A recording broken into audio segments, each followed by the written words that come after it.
that game, they will move on to have a rematch against Auburn on Thursday. That game will be around the same time. Should they win that game, they will move on to take on the winner out of the group that includes Mississippi State and LSU. That is a second round matchup.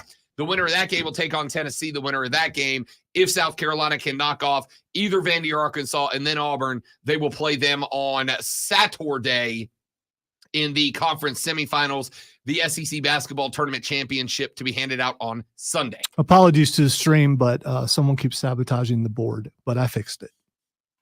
That's why you're the great one. That's why you're the EP, baby. You're in charge, great one. Should have caught it. Apologize. So Greenville, what do you want to talk about? Do we want to talk about the Carolina Panthers? Lonzo said today, would you look at that? The Panthers got better. He didn't say they got better after they got worse, but they got better. And I think they did. Deontay Johnson coming down from Pittsburgh, where he has been since 2019 when he was a first-round selection at wide receiver. Early in the career of Deontay Johnson,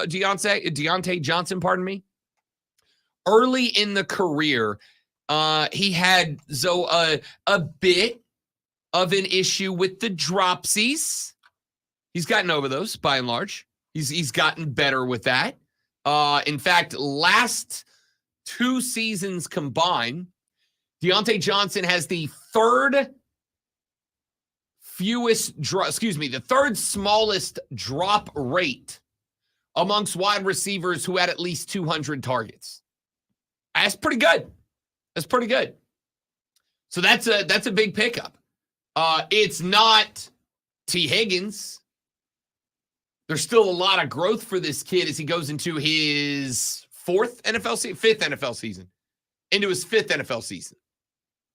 But that's a good pickup. It's not hopefully it's not the end of addressing the wide receiver situation. I still think one of those they got better on defense too. I mean, they also got better picked on up defense. some, We're gonna get there. Yeah. So Ashawn is coming to the house. The crown jewel is coming to the house. We'll tell you about those guys coming up in a minute. But to me, again, and this is just me making it about me, the emphasis for, again, me. The emphasis for me has been you got to address the offense right now. You've got to give everything you can give to make that offense better around Bryce Young. You don't have a choice. And the pickup of Deontay in return for a guy you were going to cut today anyway is pretty solid. I think that they have caused some confusion, at least for me, because now I don't know what they're going to do with their first pick because they're bringing in defensive guys. They just brought in a receiver. They brought in offensive line. What do you do now? I mean, I guess you can pick best player, right? I'm still okay. Normally in the draft, I'm a draft by need guy. Okay. You always hear this every year as we get closer to the draft. You're going to hear 1,000 people debate need or best player available. Which way do you go? Do you go best player available or do you go by what the spot on your roster is that you need to address the most? I'm a need guy. Like, it's nice to have a ton of depth at a position. But if I've got an incredible linebacker squad and I'm lacking at wide receiver, having an incredible linebacker squad doesn't really do all that much for me. I'm not going to throw 7 linebackers out there because I got them. I'm still going to play my either 3 or 4 as a base. And now I got a guy on the sideline who doesn't help me that much other than I can keep some legs fresher. To me, I'm a go need guy. And I think what have they addressed? I mean, they've addressed a lot of their needs. You've addressed the 2 guards. We know that. You have addressed a wide receiver. You can't be done. By the way, I agree with you. I think you go need. Here's the problem. I don't know what need is now since they're addressing other areas in free agency. Cornerback is one because you just got rid of Dion. You need to replace him to play opposite of JC. I'm going to be real honest with you. Yeah, you probably should pick up 2. You probably should pick up 2. Okay? So cornerback is still very much a need. Wide receiver is still a need. I would make the argument that center tackle is a need right now for Carolina. First off, let's say this. Throw a dart at the roster. There's probably a need. Yeah, I agree. But I was just thinking, what is the biggest need now that you're addressing other things through free agency? What is that? Or do you go best available because you need everything? Let's make it easy. Let's list what's not a need. You don't need a quarterback. Well, you don't need a guard. You don't need a defensive tackle. That's pretty much it. You give it. So the good news is kicker. We good at kicker. I mean, I think you're Punter, good at kicker. All right, a punter, long snapper. You still got Johnny Hecker there. Probably good at long snapper. You are. You just brought back JJ Jensen Yeah. for his 17th year in Carolina. So there are a few places that they're short up. Yes. There are none that you don't draft long snappers. You got Eddie Pinheiro coming back. You got Johnny Hecker as your punter holder. You did re-sign Amir Smith-Marset yesterday as your kick returner, so you're set there. You still got Raheem Blackshear, who can return kicks. He's good. Your long snapper is JJ Jensen, so you're good there. So where do you have needs? You have a need at wide receiver, because even you've got a crowded locker room. Here's in the wide receiver room right now. You added Deontay Johnson. You've got Adam Thielen. You've got DJ Chark, who is still technically there. You got John Mingo. You got Laviska Shenault, although I think you're going to see some of those names get cut or hit free agency. You got TMJ. You got Cam Sims on the back end. Like, you've got a full locker room of wide receivers. I still need one more. Now, the good news is this. Deontay Johnson today is your one. He's your X. He's your number one wide receiver, which allows me to play with Adam Thielen and where I want to put him on the field. The problem is what you do not have right now, you still don't have a true number two, because DJ Chark's not a true number two. Laviska Shenault could be, but I don't think he's done enough over the past couple of years that I'm going to go, that's a good enough number two that I can address other spots that are more important. I still need a number two or a bona fide, genuine, certified number one, and then I can make a Deontay your Y, so I can get my X, have Deontay as the Y, have Adam Thielen as the Z or the slot receiver, and then I feel real good, but we ain't there yet. And as of now, they have no first round pick, but they've got 2 picks pretty quick in the second round. Bingo. So I mean, I guess you could address another receiver and an offensive line pretty quick. Yeah, It's just which one would Rob Brown go with first? Wide receiver. If with a capital I and a capital F, if there is a dude that maybe isn't supposed to be there. Kind of a mixed bag on the stream about what people think. Always is. Always is. I was talking last night, and we're going to bring this up later on, probably in the next hour of the show. Actually, definitely in the next hour of the show. I was having a conversation yesterday evening on Twitter with Johnny Carrots. Johnny Carrots back in the timeline. Good to have you, Johnny C. Johnny Carrots. Johnny C back in the timeline. Speaking of, that sort of thing, you should watch NXT. Yeah, I tried to this morning, but my because it didn't record. Several different family vignettes, and they're really good. Hey, we'll get there. Tried to do it this morning, didn't have time. Johnny C popped back up in the timeline, and we were talking about the Nick Saban comments on Capitol Hill yesterday, which I have the audio from, or at least the one that's jumped out at me, and we're going to play it and dissect it later on in the show. And I'm going to upset a lot of you again. This is the way.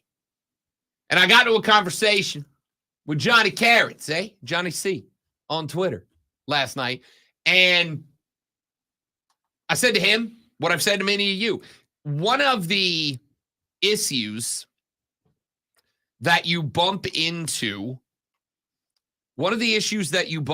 sometimes is when you are talking about an overarching subject that forms an umbrella that all of us are under.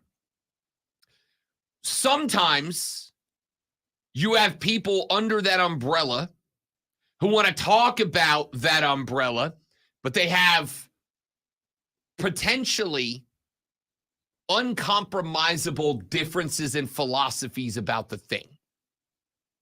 Johnny C and I realized last night, great conversation, but we realized we just have philosophies that are on different sides of a massive chasm. And I don't know if there's a way to meet in the middle. Like Diamond Rio said, I'll start walking your way, you start walking mine. We'll meet in the middle beneath that old Georgia pine. Sometimes that walk's just too long.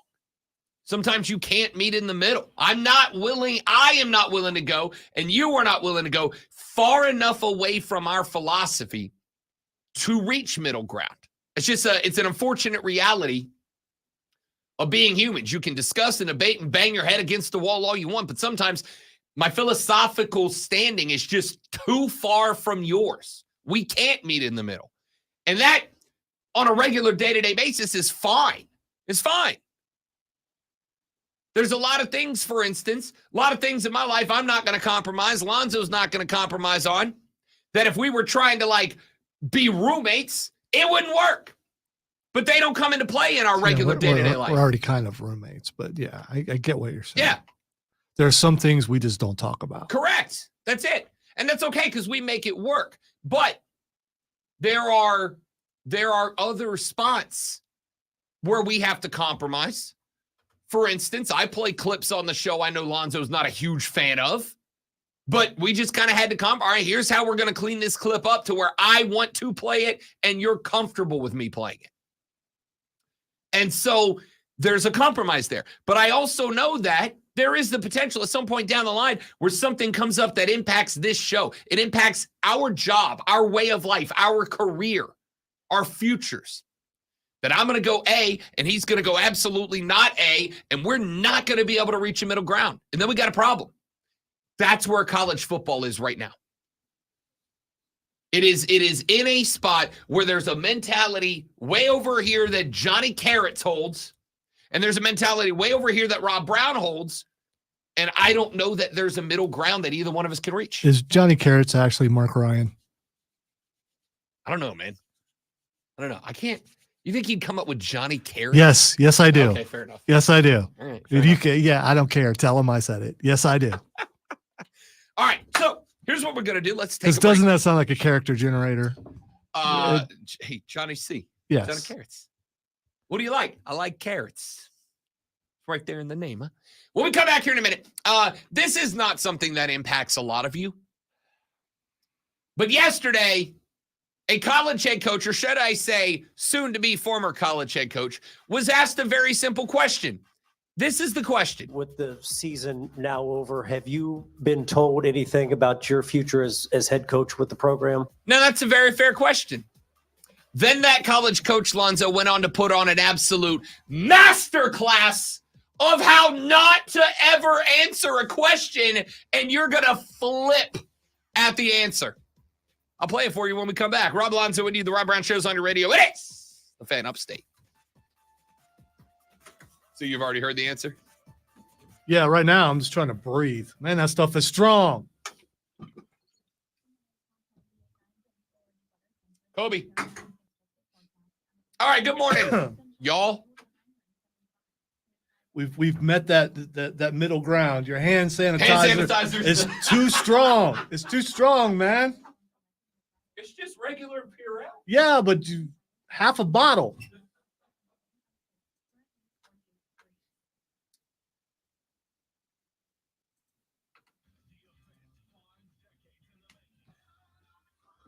Dude.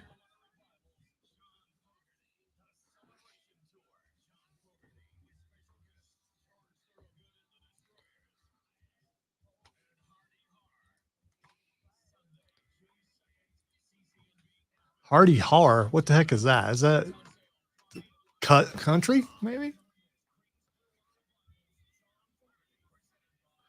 Fogarty, George Thorogood, and then Hardy Har. Who the heck is Hardy Har? I know. Oh God, there's a country artist named Hardy. Yeah, but he said Hardy Har. I gotta look it up.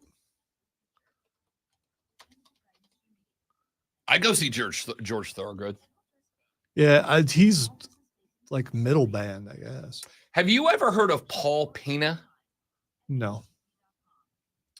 Paul Pena. All right. So you know Steve Miller's Jet Airliner? Yeah. Paul Pena performed that song first. That's a cover. Is it? Yes. And so yesterday I discovered that was a cover by a guy named Paul Pena, who was a blind rock and roll blues guitarist. Mhm. I found him on Spotify. He's incredible. I am furious I never heard about this guy. I listened to like 2 hours of his stuff last night. He is phenomenal. Were you depressed when you were done? Yes, because he had a you know how there's all those stories about musicians who had tragic lives. He was one of them. He had this tragic life, and he has a bunch of other songs that like super famous. I know artists this covered. might sound cliche, but blues comes from somewhere. So I mean, That's true. I also watched. Well, I started to watch, and then I got real mad, and I turned it off. But there's a documentary on Netflix about Robert Johnson. And I started watching it. At what point does he meet Satan? So I turned it off because they started talking about him learning to play the blues. Was Ralph Macchio in it? No. It was a bunch of blues musicians. You know what I'm talking. Have you Yeah. seen that? Okay. All right. There's a bunch of blues musicians. They're talking about the guy, and they're talking about how like the music, like the way it's put together, and how revolutionary it was for a guy who comes from nowhere. And then they did this part where they go, Robert Johnson was a novice guitarist, and then he disappeared for a year and a half. When he came back, he was real good at guitar. He met the devil. And I'm like, or he practiced for a year and a half. He went down to the crossroads, man. We know that. Like, not every song's literal, guys. Crossroad demons. You got to watch out for them. I mean, because they're going to expect something in return, Or not just your soul. Or hear me out. Practice anything for a year and a half, and you'll probably get better at it. I don't know. There's some things I could practice for a year and a half. I still am going to suck at. I've been it, playing so. video games since I was like 18. I still suck.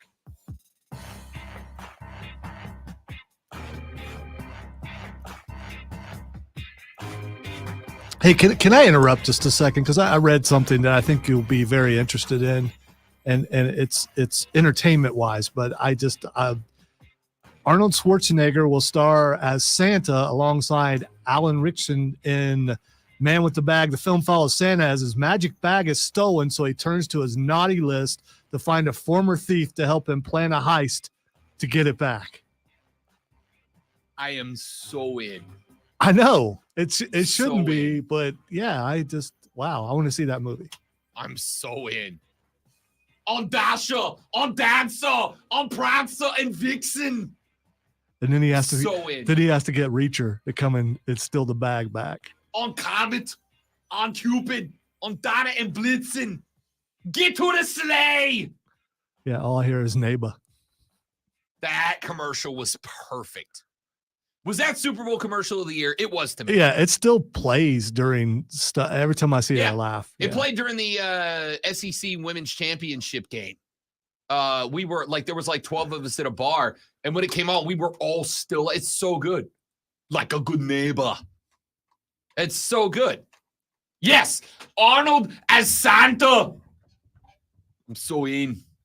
Is he going to be fat though? I mean, Now I want jacked Santa. he would have to. How do you hide that? I guess you I can. want a Santa workout montage where he becomes Arnold as Santa. Yes, please. Dash away, dash away, dash away all. Okay. Kenny Payne is, for like another few hours, the head coach of Louisville basketball. Louisville. This isn't the thing that I thought it was going to be. Because did you see the lady who got asked, "Hey, what are you going to do?" And then she's like, "Well, they just let me go." That was rough. That's what I thought this was. Okay. Yeah, that was real rough. Real rough. Head coach of Utah State women's basketball got asked in the press conference, "What's your plans for rebuilding this offseason?" And she goes, "None. They fired me. I'm out." This is not that bad. I'll play that clip later because I have it. But I wanted to get to this. And I wanted to get to this because I'll just set it up and I'll let you make up your mind and then we'll discuss and debate. Louisville went 3-17 in conference this year.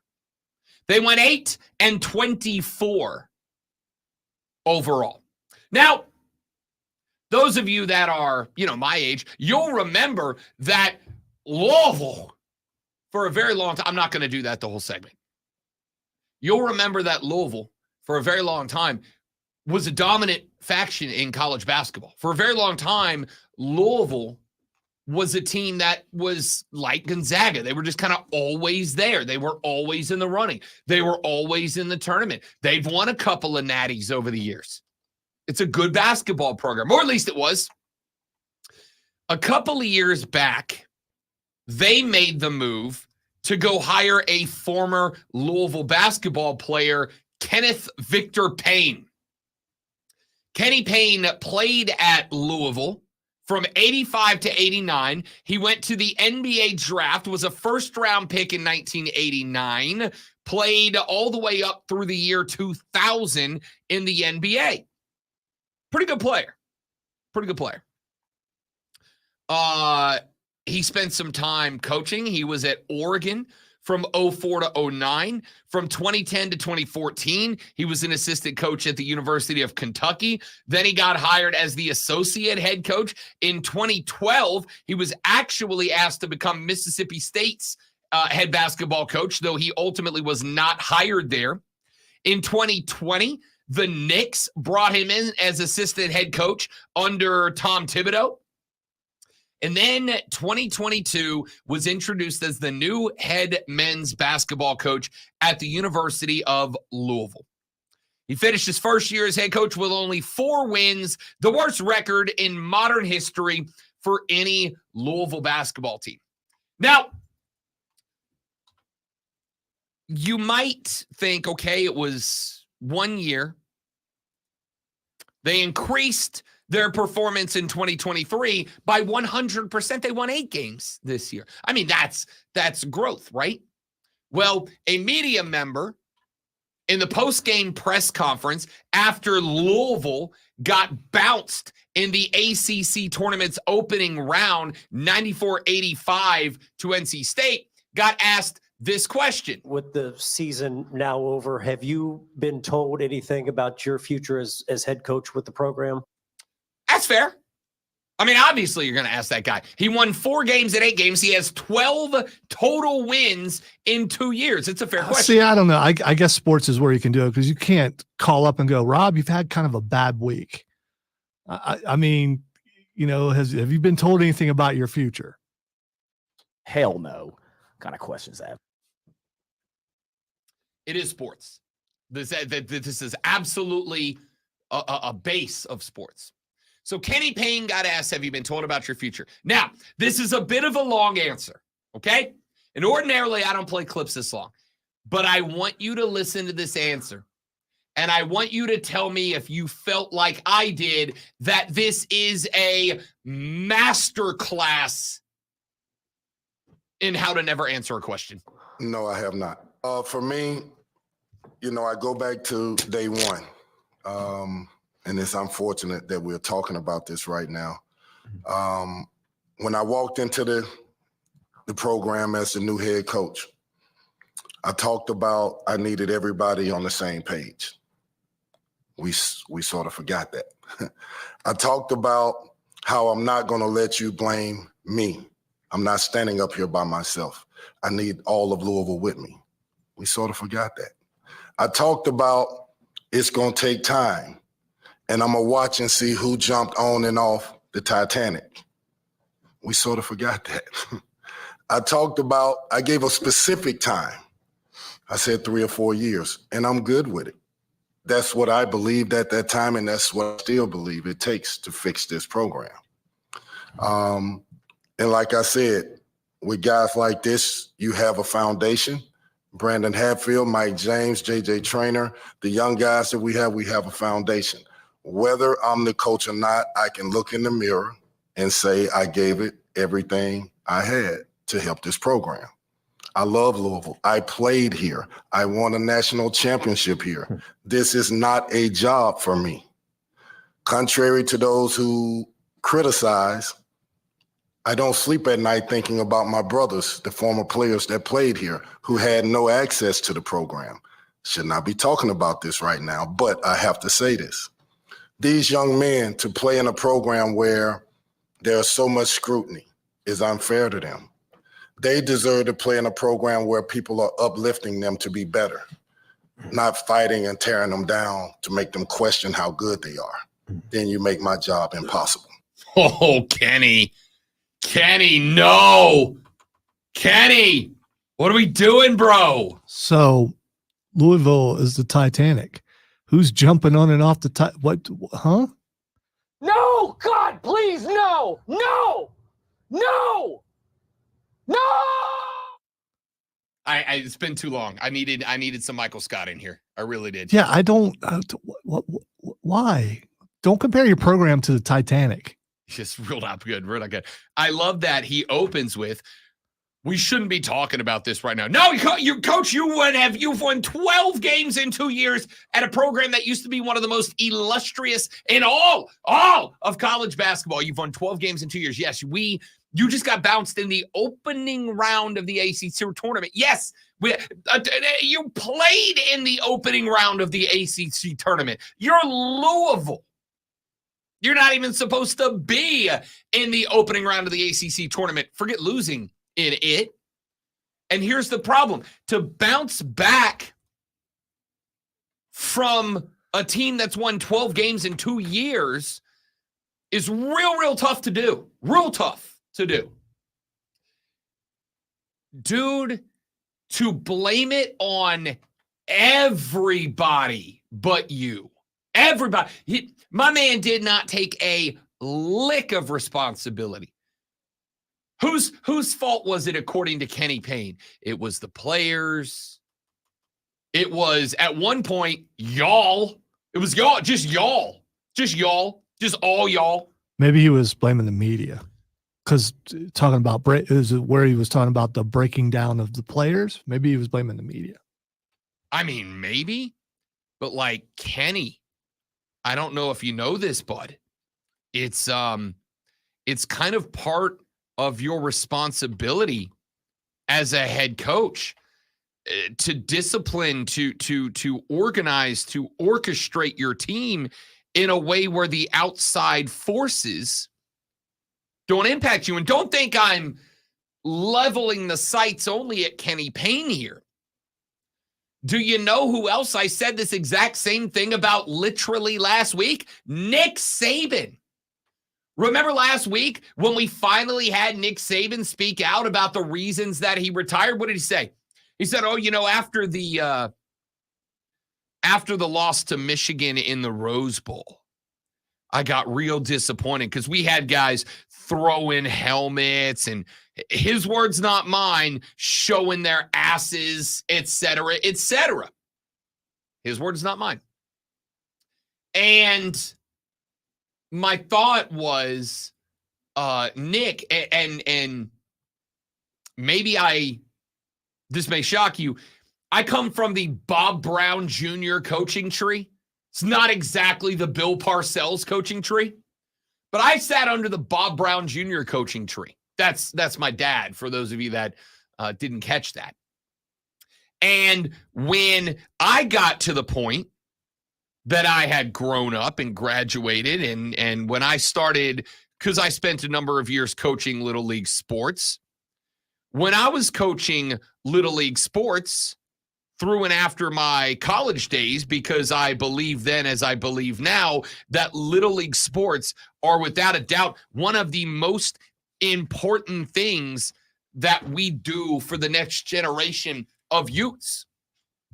And despite all of Lonzo's jokes, I really do care that the next generation of Americans have an opportunity to become well-rounded people. And Little League sports goes a long way in making that happen. So when I started coaching Little League sports, my old man kind of walked me through his experience because he did it for years. He coached me.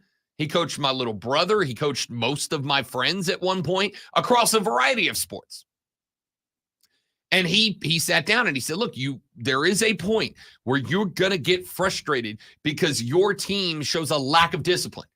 And you have to remember that's your job. It is your job. Anytime your team goes out and does not show discipline, then you didn't teach them how to be disciplined. That's on you. Whatever happens on the field of play is a reflection on you as a head coach. Nick Saban. It is on you. It is on you. I would say it goes a long way. It helps a lot if you recruit kids that already show that they are disciplined. Sure, it's going to make your life easier, but let's talk about it from a team perspective. It is your job to ensure that your team is able to handle pressure.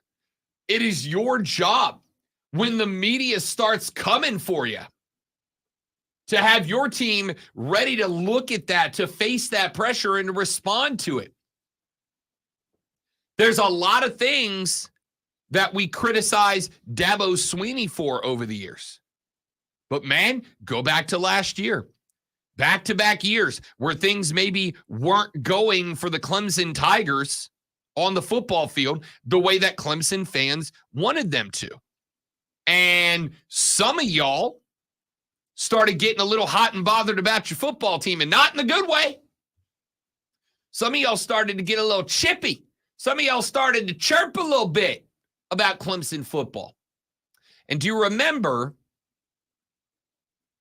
after the, third loss? After the third loss, this Clemson football team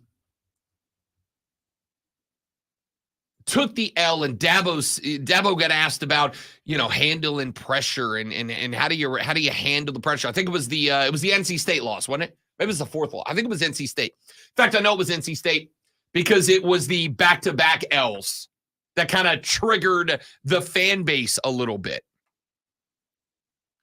And Dabo said, look, we're not where we want to be. We got to get better. We got to be more disciplined, etc. And then they came out the next week. And they smoked Notre Dame, and then they smoked Georgia Tech like they were supposed to. Then they beat number 20 North Carolina like they were supposed to. And Dabo said, if we're a stock bias now, right? He also said, especially during those back-to-back L's, he looked at a camera at one point and he said, look, we hear y'all. We understand it. We get it.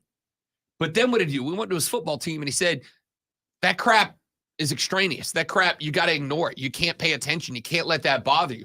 Kenny Payne, if the media or the fan base complaining about the fact that a longtime basketball powerhouse has won 12 games in most years, 12 wins in one season is not good enough for the Louisville Cardinals. 12 wins over 2 seasons, they're going to chirp. If your team gets impacted enough that they fall apart, that is your job, dog. The last thing he said in that clip was what? Y'all made my job impossible. No, bro. Do you know what other basketball schools start to chirp at players and coaches if they were to win 4 or 8 games? All of them. All of them.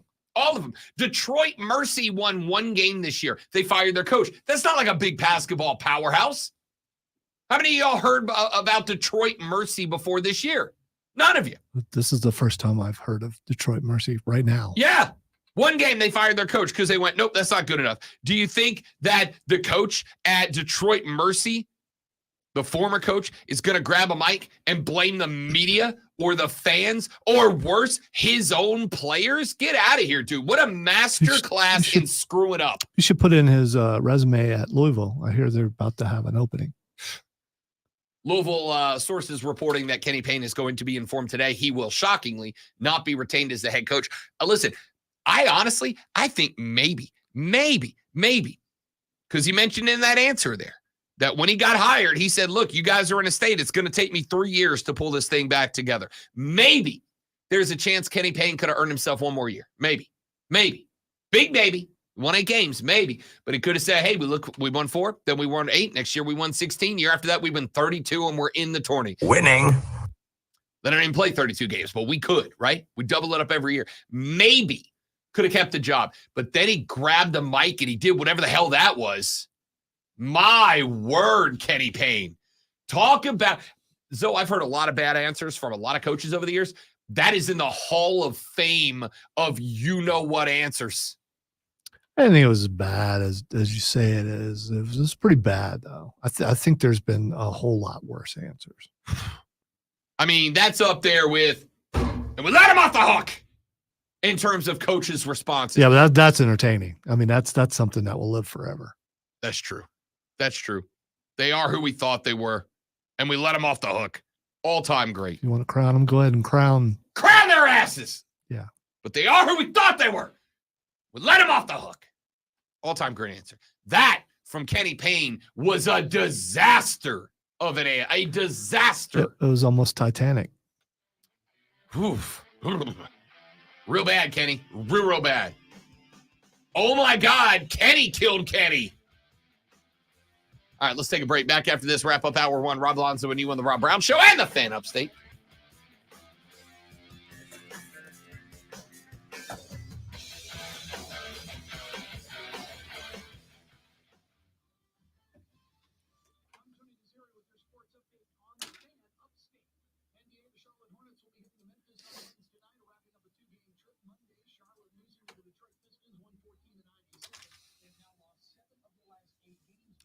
Just want to point out, according to the stream, people do want to talk about Panthers. So, I mean, And we will. I mean,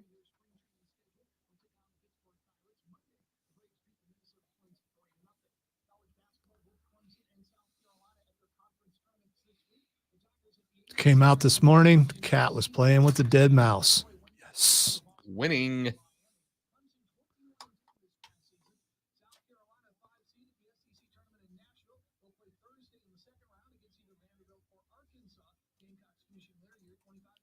It's pretty awesome when you see someone doing their job correctly, you know?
Have you seen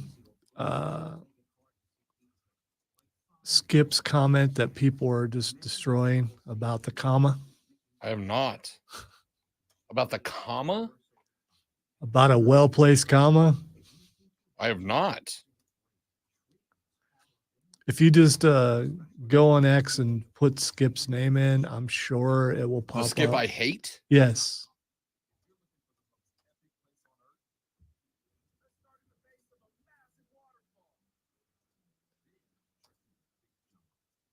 People, it would appear, don't really like him. I can't stand him. Oh, Rich Eisen.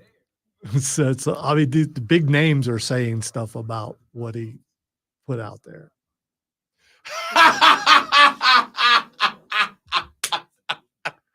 I thought you would enjoy it.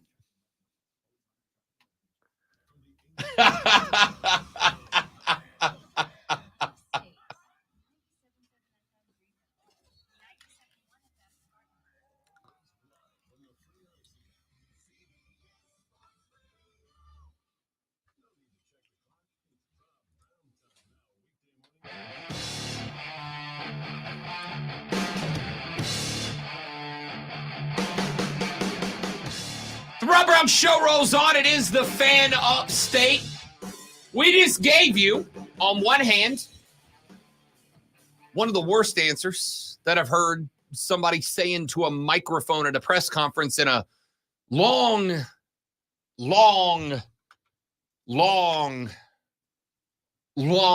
time from Kenny Payne. Now let's go to the opposite end of the spectrum.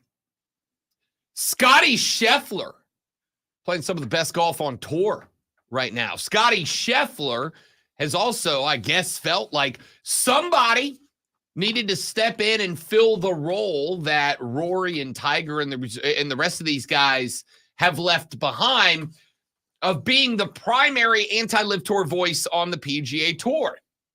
Scotty Scheffler got asked a question about people like me, people who feel that golf is splintered right now, fractured right now. Here's the question, and Scotty Scheffler, to me, nailed it. I'm wondering, among the players, how much of a concern is it that fans are maybe feeling a little disillusioned or disenchanted by, the developments over the last couple of years, the splintering of the stars across two tours, all the talk about money? How much among the players, how much of a concern is that? Well, I guess it's a pretty broad question. And when you're talking about a fan perspective, you're talking about millions of people. And so there's always a lot of perspectives in that group. It just depends on who has the loudest voice. And I mean, at the end of the day, I think we're trying to do our best to create the best product for the fans, but we can't control whether or not guys want to leave. If guys want to go take the money and leave, then that's their decision. I'm not going to sit here and tell guys not to take hundreds of millions of dollars. If that's what they think is best for their life, then go do it. I'm not going to sit here and force guys to stay on our tour. But at the end of the day, this is where I want to be. And, we're continuing to grow what we're doing, and what they're doing is not really a concern to me. And if the fans are upset, then look at the guys that left. We had a tour, we were all together, and the people that left are no longer here. And at the end of the day, that's where the splintering comes from. And as far as our tour goes, like I said, we're doing our best to create the best product for the fans. And that's really where we're at. Love it. Most impressive. Love it. Love it. But my dude, too close to the microphone. Yeah. The breath noises were just, it's like, I love golf. is he on a ventilator? What's going on here? It's my favorite sport. Get this man some oxygen. All right, I regret that. I love that answer from Scotty Scheffler, because honestly, it's a pretty good encapsulation of where I am. On one hand, I understand the dudes who left. As I have said many times, I despise the LIV Tour. I despise it as a concept. I despise its existence. I despise what it's done to golf. I despise all those things on one hand. On the other hand, if tomorrow the LIV Tour called and said, Rob Brown, we'd like to pay you $5 million a year to call LIV Tour events, I'll see y'all when I see y'all. I'm gone. With a capital G, gone. I'm out. I got to go. That's too much money for me to say no to. That's too much money. Unfortunately, welcome to the damn real world. That's too much money. That would have too big of an impact on my life that I could say no to. I am set for life. Everyone in my family is set for life. Even if I only did it for a year, $5 million, yes, I could. I know that it's not as much as it used to be. But $5 million, I ain't a dummy. I could live the rest of my life on $5 million. So I gotta go. Could you just pay my car off? I mean, that's, I would. You know what? If I get a $5 million contract, Lonzo, I will pay your car off. Thank you. I will make that promise right now. You do that, I'm good. Yep. I'll pay your car off. Nobody else called me. I ain't doing that for anybody else. Alonzo's won me 2 Crystal trophies. He gets a car paid off. All right. So, I get it. I can't fault those dudes. I hate the LIV Tour. I hate the people who run it. I hate the people who organize it. I hate that it exists. I hate what it's done to golf, and I'd work for them tomorrow for the right paycheck. There's another, I've had this conversation for a while. There's another company in this media land I'm already in. Company I don't like, company I don't respect. Yet, for a little while there, I had an in with this company. And they were vetting me to potentially come work there. Ended up not working out. This was years ago. Ended up not working out. Company I hated, company I had openly spoken out against. And somebody said, Rob, you spent so much time speaking out against this company. How could you go work for them? And the answer is because they were going to pay me an amount of money that would change my life to do it. I can't say no to that. I can't say no. I would find ways to justify it. I've told you this before. If I got paid $5 million a year by the Live Tour, a lot of that money would go back into charities and philanthropic efforts that help people that are marginalized by the people who run the Live Tour. And I would have to justify it, but that's what I do. But Scotty Scheffler is spot on here. I can't fault the guys who leave because I understand, and frankly, I'd make the same damn decision. But it is their fault that golf is fractured. It is their fault that we are in the spot we're in. It is their fault that outside of the Masters, outside of maybe the Players, I don't know who else, outside of the big few tournaments, golf to me right now, maybe this is a Rob Brown thing, but golf to me right now doesn't really feel like it has the same appeal in other years. Hell, the Players is coming up. This is a tournament I get excited about every year. It is coming up this weekend. Starts tomorrow. I didn't recognize that until Monday. Like Monday, I was like, oh, damn, it's TPC week. This is an event in years gone by. I'd be excited 2-3 weeks out. I'd be real excited. We're going back down to the stadium course, one of the best events in golf. But because of the fact that we've got two tours and half the best golfers in the world are playing in Saudi Arabia and half are playing in Jacksonville, it didn't catch my attention this year. So two things can be true. On one hand, I hate the Live Tour. On the other hand, I respect the guys who wanted to go there and make a life-changing amount of money. Even for rich guys, that's a life-changing amount of money. On the flip side, it is also their fault golf is fractured. I'm not saying they made a bad decision, but the consequences of the decision that they made is that golf is fractured, and I think everybody suffers for it. The TPC at the stadium course this weekend is not going to have the audience it ordinarily does. Why? Because there's a lot of great golfers who won't be there. And the Live Tour still hasn't taken off. I don't even know if they're on the CW anymore. Everybody suffered because they left, without a doubt, with the exception of the accountants for the Live Tour guys. They're probably doing pretty good. Them and Kirk Cousins' agent are doing real good right now. You know who else is doing real good right now? You, America, because you get to experience this. You're welcome. More moves yesterday for the Carolina Panthers. The biggest, the acquisition of wide receiver Dante Johnson from the Pittsburgh Steelers in return for cornerback Dante Jackson. And a late round pick swap. Johnson was Pittsburgh's most experienced receiver, picked in the third round in 2019. Jackson was in the final year of his contract and was expected to be cut today. Clemson knows their first round ACC tournament opponent as Boston College knocked off Miami last night, 81-65. The Canes were tied at 13-13 before BC took off and never looked back, outscoring Miami by 15 in the first half. Quentin Post had 30 for BC. Clemson will play Boston College in the second round tonight at 9:30. Hey, we want to make sure that you know that another Sturdy Hour is coming up right here on the Rob Brown Show in the next hour, an hour after that, and the hour after that on the Fan Upstate.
I think if we were to win the Star Award again this year, we need to, when we get on the stage, in unison, thank Belarus. I think we should do that. And thank the entire axis of evil for our resounding popularity in Europe.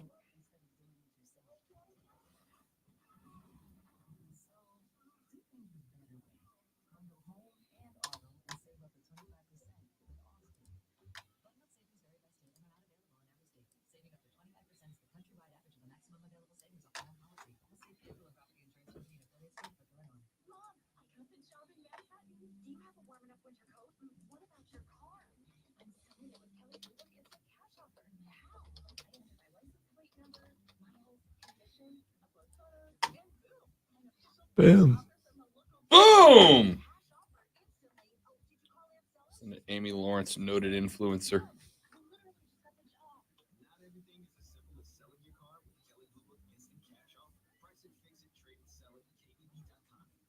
Unique and unlike any other sports talk show. It's BetMGM tonight, Monday through Friday from 7 to 11, only on the Fan. BetMGM tonight is the red zone for casual and hardcore sports fans. Live sports betting updates for all of the night's games as they happen. And the latest scores, sides, totals, props, parlays, futures, and much more with real-time, relevant sports entertainment tonight at 7. BetMGM tonight, exclusively on the Fan. And on the Odyssey app. The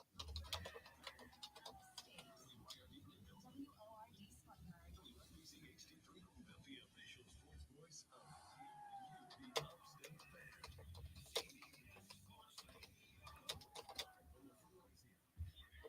And check this out for an official Rob Brown lockdown. Manufactured locally for the Carolinas. This is the Rob Brown Show.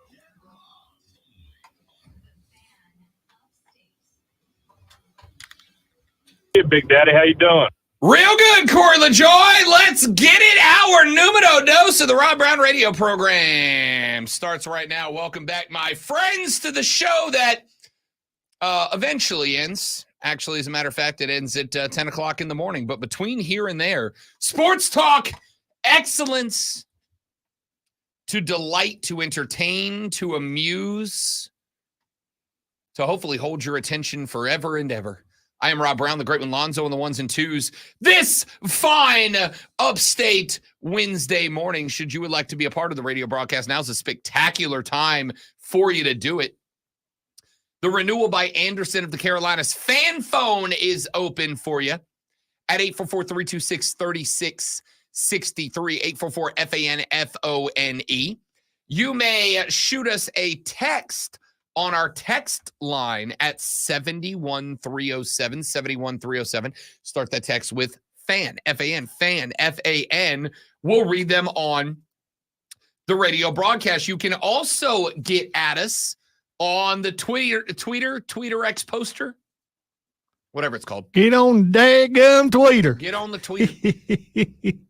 At the Rob Brown Show, at Lonzo Onward, or get up at everybody at the Fan Upstate. All the different ways for you to be in touch with the broadcast today. Ladies and gentlemen, it is just after 7 o'clock in the morning.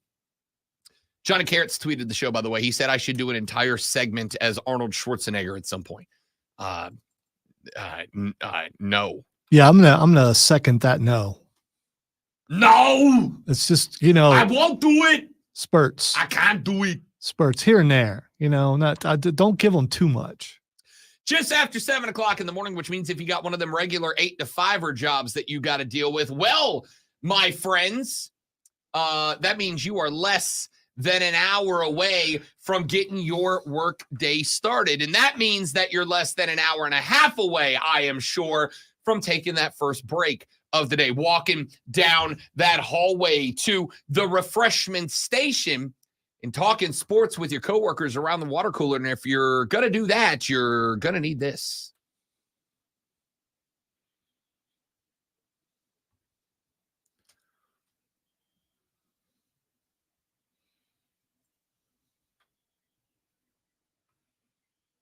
I'm your huckleberry.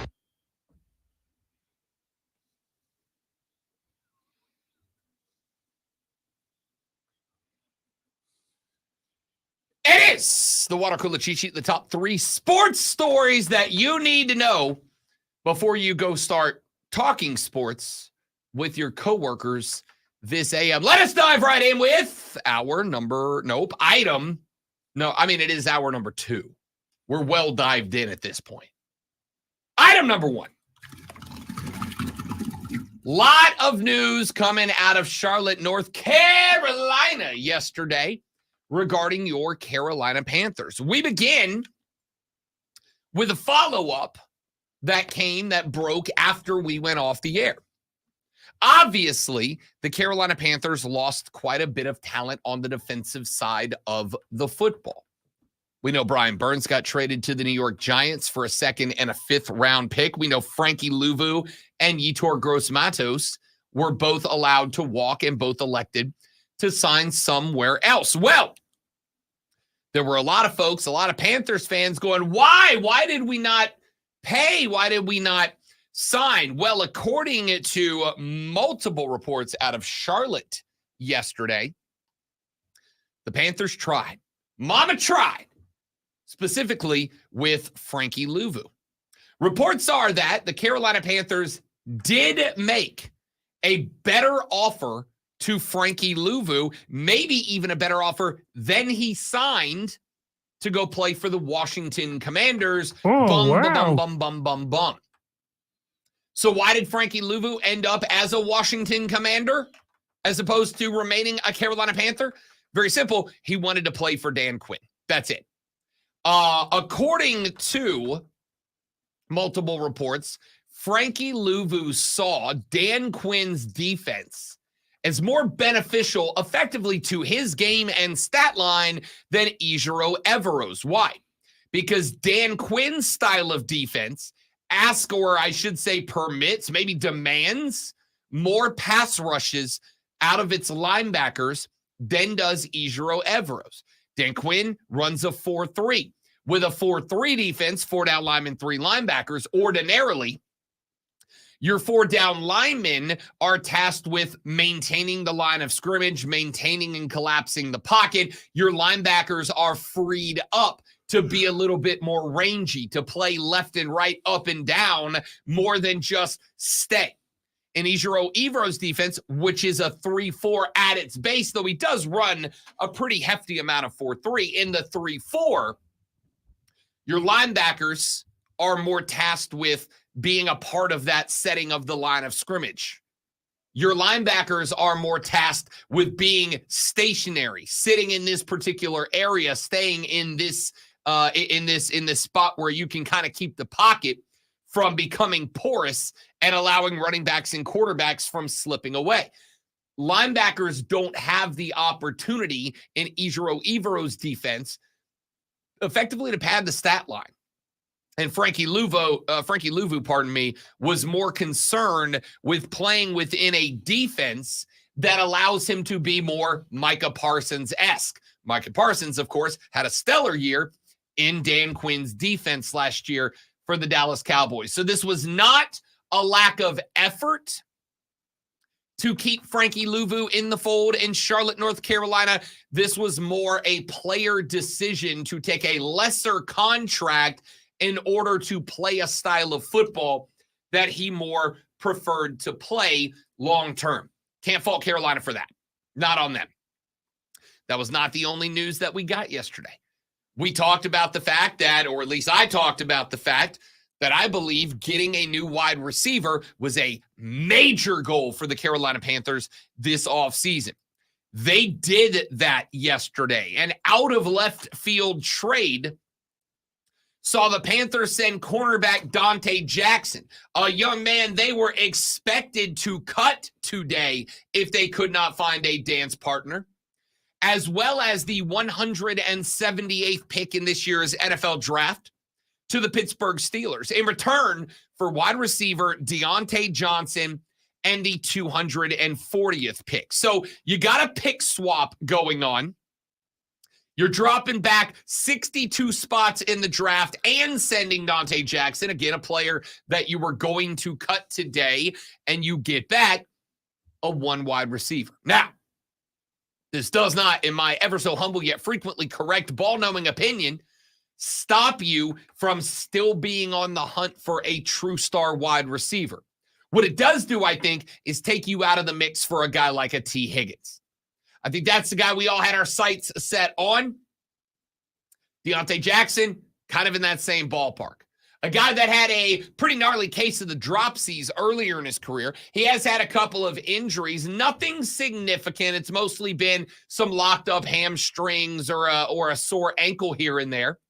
And I will say that across the Steelers message boards yesterday, there were a lot of Steeler fans who said that they believe Deontay in certain spots showed a lack of effort. Believe that basically every time Deontay was struggling to get open, every time Deontay was getting put on an island and locked down by defensive backs, that seemed to be when Deontay's hamstring injury would all of a sudden flare up on him again. I don't know how much I do or don't buy into that. What I do know is this: regardless of if any of that's true, he is still the best receiver in the receiver room to be the X receiver right now. This allows you to move Adam Thielen back into the slot, the spot he should be in naturally, his natural position. I still think Carolina's got to be on the lookout for that true wide receiver. I still think one of those two early second-round picks have to be dedicated to a wide receiver, if not both of them.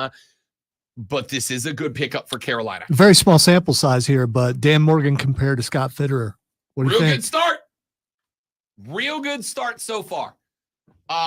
He's addressing needs, right? He's addressing needs. You got Robert Hunt out of Miami. You got Damian Lewis out of Seattle.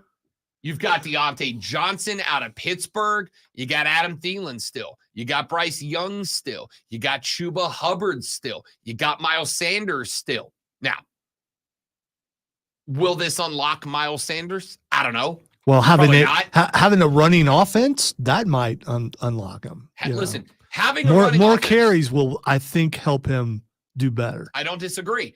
Having a running offense in the National Football League, let's be clear, works better when they know you can throw the ball. You can't have a run offense if I'm not afraid of you throwing the football, because I'm just going to put more guys in the box, commit to the run until you show me that you can beat me. And last year, Carolina could not beat anybody. Now, that being said, stop it. That being said, guess where about 11 members of the Carolina Panther staff was yesterday? Anybody want to take a guess? Don't worry, I'll tell you. Ooh, I know. Where were they, Lonzo?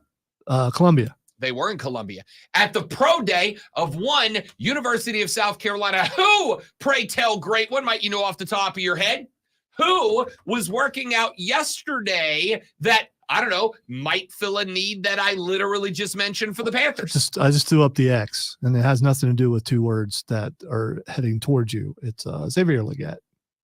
Hell yeah! Xavier Legette, wide receiver, University of South Carolina, was working out at Pro Day yesterday. The Panthers sent a lot of representatives to the Pro Day, and most of us feel Xavier Legette, any other year, Xavier Legette is probably a very late first-round guy. But because this wide receiver class is so deep, Xavier Legette's gonna be available at 33. Do you worry with his size? And I mean, he had a good year, and he had okay career at South Carolina, but he had a really good year. Was that an anomaly, or is he? I guess they must think that he's progressing towards something pretty good if you have that many people down there. I like Xavier Legette a lot. I like him a lot. I like the speed, which he showed off yesterday. He's 6'3", 225. See, I like the size. I'm scared of it being him turning into Kelvin Benjamin. That's just, just a little fear there. As somebody who watched Kelvin Benjamin up close, because he was at Florida State when I was covering sports down in the Panhandle of Florida, I don't see the same. I don't see the same out of him. Kelvin Benjamin was as good as he was at Florida State. Could have been better. Kelvin Benjamin was a little bit lazy. Kelvin Benjamin was a little bit lethargic at Florida. He was still that good, which is frustrating because I think if I could have instilled, not I, just somebody could have instilled a better work ethic into Kelvin Benjamin could have been a superstar. Could have been incredible. I think I don't see that out of Xavier Legette. I think X is a workhorse guy. And I think he's got the speed to be a wide receiver too, which means I make Deontay the 1, I make X the 2, I put Thielen in the slot, I've got TMJ as my red zone specialist. Now all of a sudden, Lonzo, I go from a decent wide receiver core with Deontay to, if Xavier Legette works out and lives up to potential, a pretty damn good one. So if he's there, you're taking him as your first pick. I'm having a hard time saying no to that, because the other aspect of this is, and I know that this is not how you run a football team. Let me be real clear. You know how many times I say on the show, it's a damn good thing fans don't run football teams, because you make emotional decisions, not logical decisions. Don't run a football team this way. But when you just took training camp away from South Carolina, out of Spartanburg, out of the upstate, what's a real good way to start getting the South Carolina state to buy back in? Get you a Gamecock in there. Go get you a Gamecock. Go get you a Xavier Legette. Now, all of a sudden, a lot of South Carolina fans that might have gone, they took training camp away from Spartanburg. I'm not in no mas. They follow Xavier Legette. And if he breaks out like I think he can, will, now all of a sudden there's a lot of Gamecocks, the type of college fans who go, I'm not really an NFL guy, but I follow my guys to the league. Now all of a sudden some of them might pick up the silver and black, and maybe you're forgiven for, or at least the road to forgiven is outlined with that move. But again, if he's not your number one wide receiver, if he's not the guy you think fits in best, don't get him just because of that. That's just me. Let's go to item number 2. College football in the spotlight yesterday on Capitol Hill as a number of athletic directors and head coaches, and at least one former head coach, took to the stand in front of a Senate committee that was having a discussion about the need for legislation or at least regulation of college football. One of those guys that took the stand, Nick Lou Saban. All the things that I believed in for all these years, 50 years of coaching, no longer exist in college athletics. So it's always was about developing players. It was always about helping people be more successful in life. My wife even said to me, we'd have all the recruits over on Sunday with their parents for breakfast. And she would always meet with the mothers and talk about how she was going to help and impact their sons and how they would be well taken care of. And she came to me, like right before I retired and said, why are we doing this? And I said, what do you mean? She said, all they care about is how much you're going to pay them. They don't care about how you're going to develop them, which is all what we've always done. So why are we doing this? I have a question for you, Nick. When Miss Terry said all they care about is getting paid, were you in your $11 million lake house in Georgia, or were you in your $17 million beach house in Florida, or were you in your multi-million-dollar house in Tuscaloosa? Which of your 3 double-digit million-dollar houses were you in when you complained about college football players having the audacity to try to get paid for their name, image, and likeness? Which of those 3 $11+ million houses were you sitting in when Miss Terry came weeping tears of sadness for the hope of humanity? Which of your multi-million dollar, which of the three were you in? You must chill. I must not. I shan't not. I just, I got that. So when you reach a level where I'm worried about blood pressure going to, I need to find some Zen music too, because the last couple of days, man, you're getting pretty much in there. I admire the fact that Nick Saban realized that things were not going to go back to the way that they used to be, and he got out. Sure. Yeah. I didn't forget now. Good for him for saying it's too hard. I don't want to do it anymore. I That's respect that. That's not what he said. He said things have changed. Just like when you're in a job and things change, you may be getting paid well, but situations become such that you're like, you know what? I got to get out. This is not going to be. This is not what I thought it was going to be. And It's a complete crap. No, it's not. He saw the changes, and instead of going, I want it to go back the way it was, he left the game. Oh. Good for him. Don't worry. We're talking about that in the next segment. I'm glad we got there. But before we get there, we got to get to item number 3. By the way, I didn't bring this up, but there is more Panther news. We are going to get to that because there were 2 more players who got signed yesterday. Also, for the record, Jeremy Chin is gone now as well. He is signed with the Washington Commanders. Bum. Would you look at that? Dan Quinn is building a damn defense, y'all. Maybe the Commanders are going to be good. We're going to find out if your coach, the guy that you've opined for, is good. They're going to win every game 7-6. It's still a win. And all of them defensive touchdowns. Okay, we'll see. Item number 3, the Alpharetta Sports and Entertainment Group is fronted by former NHL player Anson Carter. They are based out of Georgia. Who names their kid Anson? Come on. I mean, not everybody's from here, dude. Actually, I don't know if Anson Yeah, Carter's I'm not from here either. But Anson. Anson Carter is from Georgia, it would appear. Good on him. No, he's Canadian. I lied. He's Canadian. That makes sense. Yeah. That makes perfect sense. Either way, Anson Carter is a member of the Alpharetta Sports and Entertainment Group. And if Anson Carter gets his way, the National Hockey League may make a return to Atlanta. The Atlanta Flames played in the NHL from 72 to 80. They relocated to Calgary. The Atlanta Thrashers made a good run in the ATL from 99 to 2011 before they moved to Winnipeg. And now Anson Carter and the Alpharetta Sports and Entertainment Group are making an effort to run it back.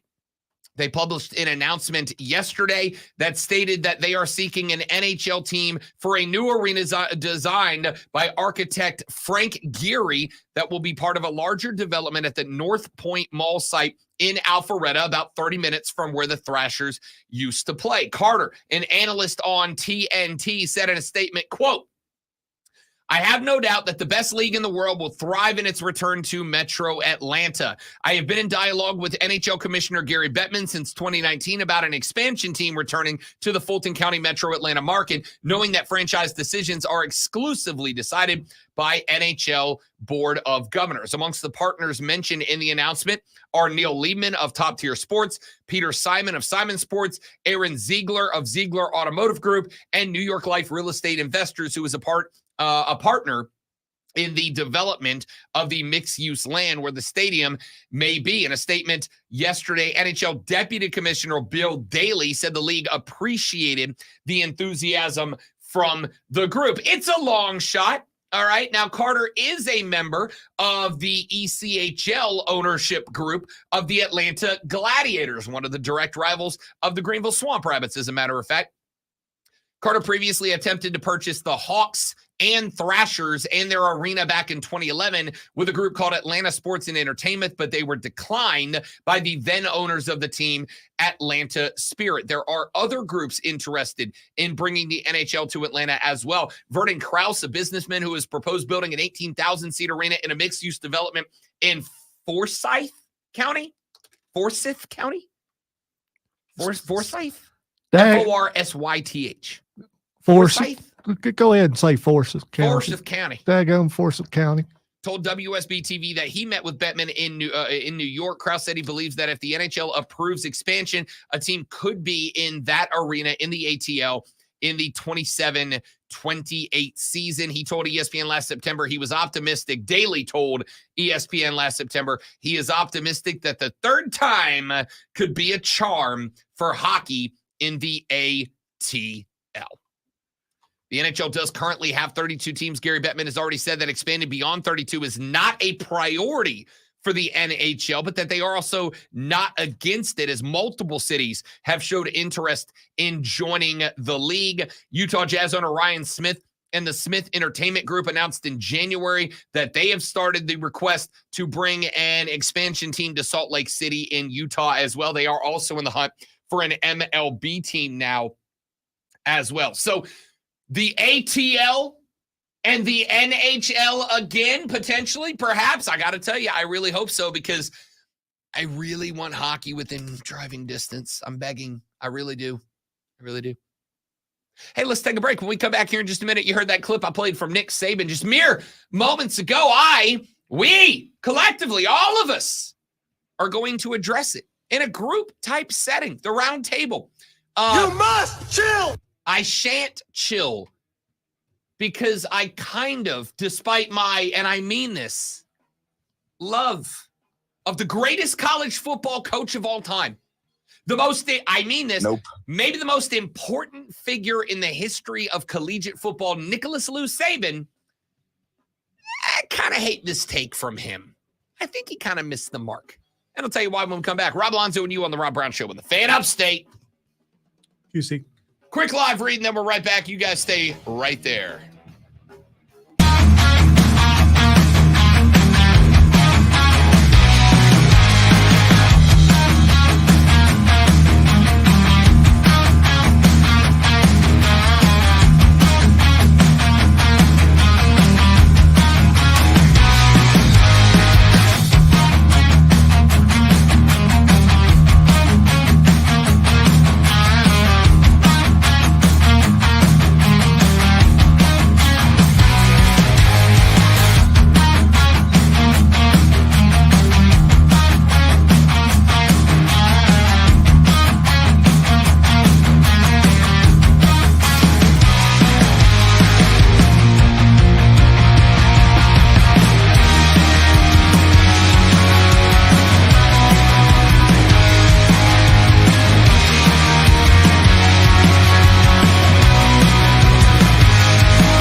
y'all, thanks for hanging in there. We back, man.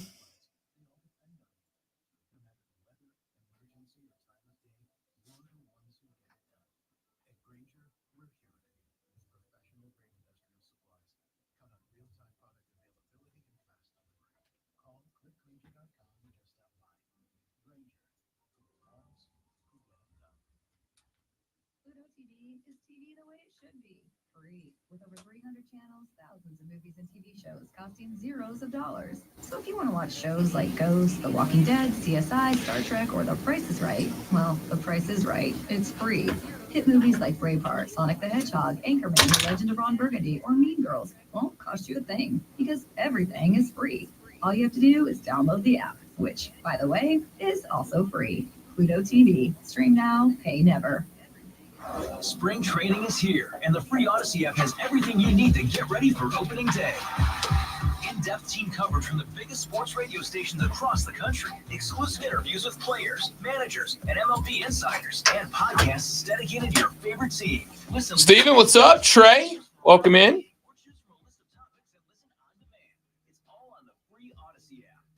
Matthew, Mike, Kev. Oh, Kev said he's leaving because we were talking Panthers while we're broadcasting in the Carolinas. What an awful decision.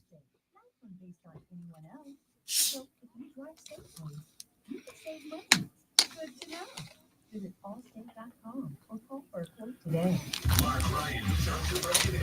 Coming up on a hump day episode of Offside with Mark Ryan and Diesel. Spring practice underway. So who do we see, Clemson and South Carolina, as the stars of tomorrow? We'll make our ACC and SEC basketball tournament predictions, plus the very latest on NFL free agency and so much more. Number one for legal and sports talk. Offsides with Mark Ryan. Upstate.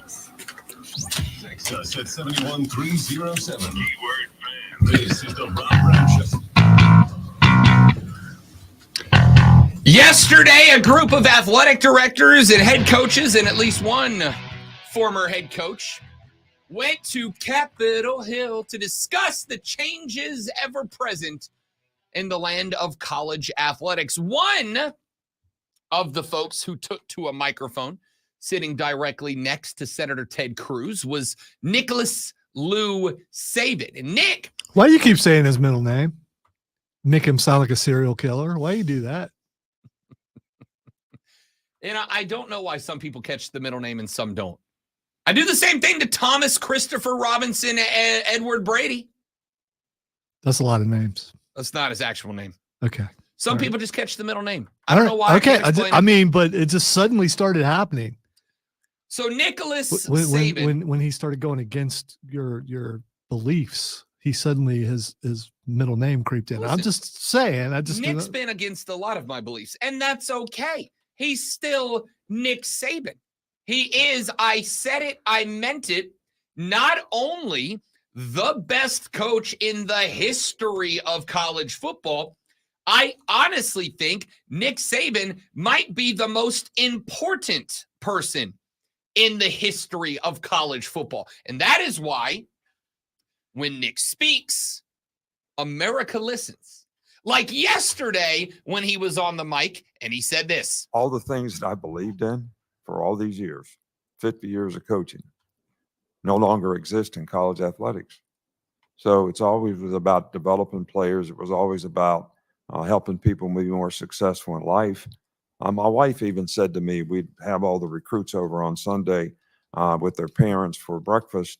And she would always meet with the mothers and talk about how she was going to help and impact their sons and how they would be well taken care of.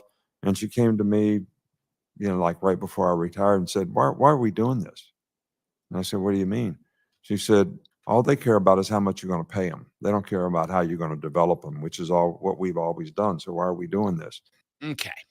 So I already gave you my uber sarcastic response, which is, which of your 3 multi-million-dollar homes were you in when you complained about these players wanting a piece of the pie? Was it your $17 million beach house?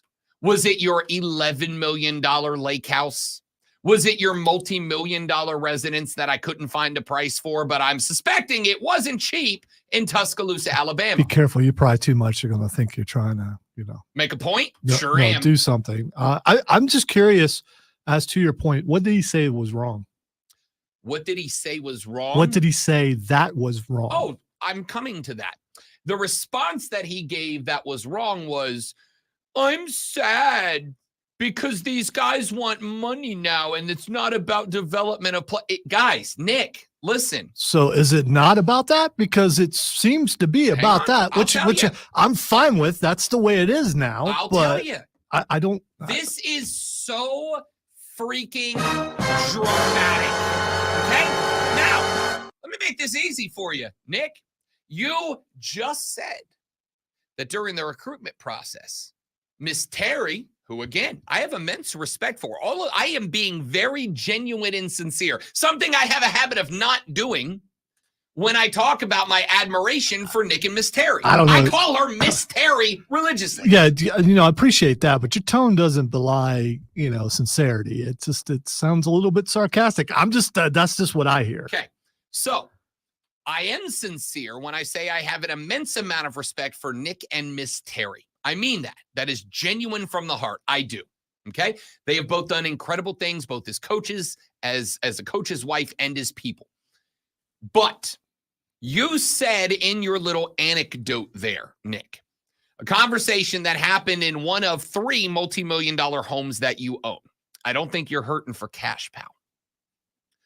That, Miss Terry used to have the moms of recruits over and we would talk about how we wanted to develop them as kids. You can still do that. In fact, you can even say to the mothers of recruits, since that's who this sob story is about, you could say to the mothers of recruits, hey, if your kid is coming here and they're only coming here for the money, then they're not going to be a fit here. If they are coming here and they are more concerned about the bag than they are about development as people, then they probably don't fit here. I hope she doesn't say the bag because, once you reach a certain age, you probably shouldn't say Nah, man, that'd be cool if Miss Terry said, come get the bag. She would be hip to the lingo, as the kids don't say. You can still be about that life without having to pretend like there is some disaster on the horizon because the kids get a piece of a multi-billion-dollar pie. You could still say to these kids, hey, if you would like to see your son develop as an athlete and as a person, they can come here. And oh, by the way, they can still make some pretty good money because they're representing one of the most popular fan bases in the United States of America. You, if you want to develop as a player and a person, will fit in wonderful at the University of Alabama. However, if you're only going to play college football for the bag, then you're probably not going to fit in well here. You're probably not going to be someone that is going to comfortably be a part of our football program. You're fired! And then you end up with, if you do it the right way, then you end up with a group of young men rocking the Crimson A who want to be better people and football players. Then you don't have guys that are, in your words, spiking their helmets and showing their asses when they take an out. By the way, instilling team discipline is still your job as the head coach.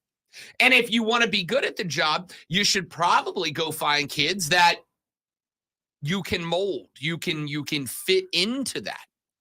And if you are failing to do that, guess what? That's also part of your responsibility as a head coach. If you keep recruiting kids that you think fit into the program, that you think can be molded and develop as players and as people, that you can coach to be well-disciplined and talented football players, and then they show up on campus and they don't do that, then it sounds to me like maybe your recruiting strategy is flawed just a little bit. If I keep shooting and missing the target, maybe there's a problem with the gun, or maybe I just suck. Maybe I'm a bad shot. I can't blame everything else in the game. Maybe it's just me. Or it's your Call of Duty teammates. I'm or real not. bad at it. Yeah. I'm real bad at it. It is what it is. So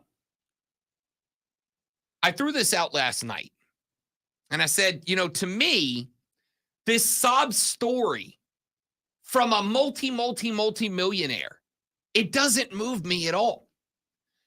When Nick Saban talks about college football, I listen. I listen does not mean I agree. I just wonder how many people, because again, and there'll be some people who will jump and say, yeah, I agree with them, which I don't necessarily believe. You are the only person, actual person who I can see who has this opinion about this.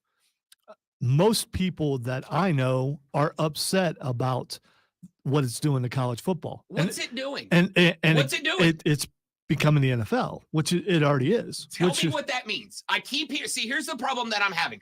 All the people who speak out about this, we have all these cliches. Oh, it's the Wild West. Oh, it's becoming the NFL. Tell me what that means, because no one has. Paid employees. I mean, that's what it means. Whereas before, they were paid employees, but it was under the table and you supposedly couldn't prove it. So what But does that mean? It's now people are going where they can make more money, which again, I don't have a problem with it. College football is not going back to the way it used to be.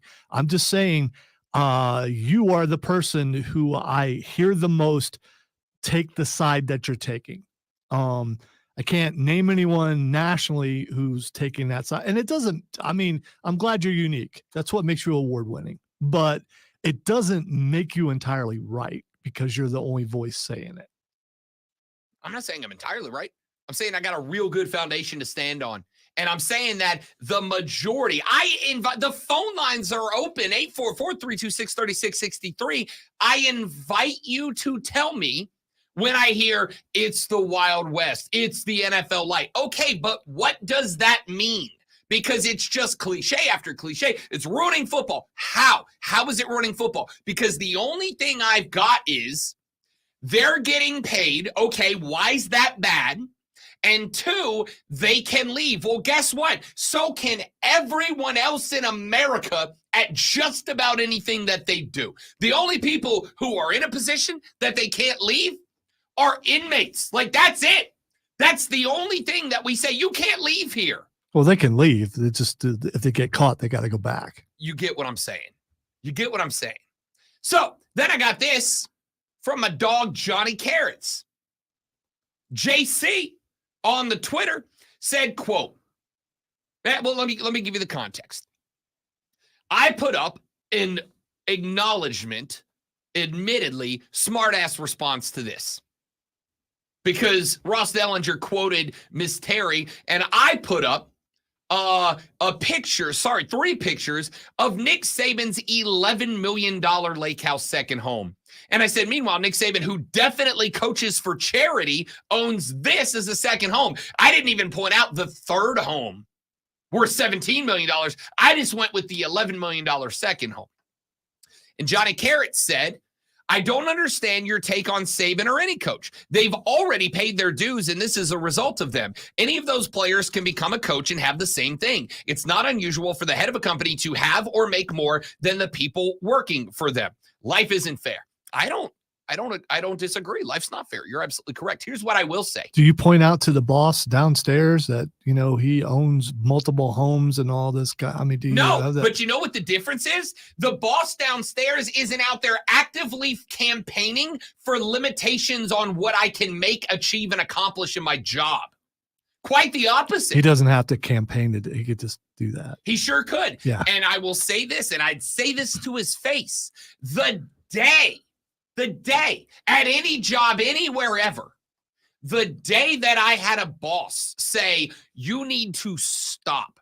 You have advanced to the highest level that I am okay with you advancing. You can't earn more, make more, do more, be a part of more, is the day I don't work for that boss anymore. Part of the reason that I love this place is because to this day and for every day for the past 4 years and 12 days that I have worked here, the boss keeps going, we are working to get you more. We are working to get you endorsements and remotes and this and put you on location and that and the other. We are actively working to get you more. And I believe him. That's the opposite of what Nick Saban's saying. See, because what the boss is saying is, we want two things. We want for you to continue to develop and grow and elevate and improve as a host and a radio dude and the social media megastar that you are. And we also want to help you earn more, make more, do more. The BetQL thing, you know how that came about? That came about from my boss going, hey, man, there's an opportunity for you to get more airtime and more money. And I have put you onto that list. Great. Fantastic.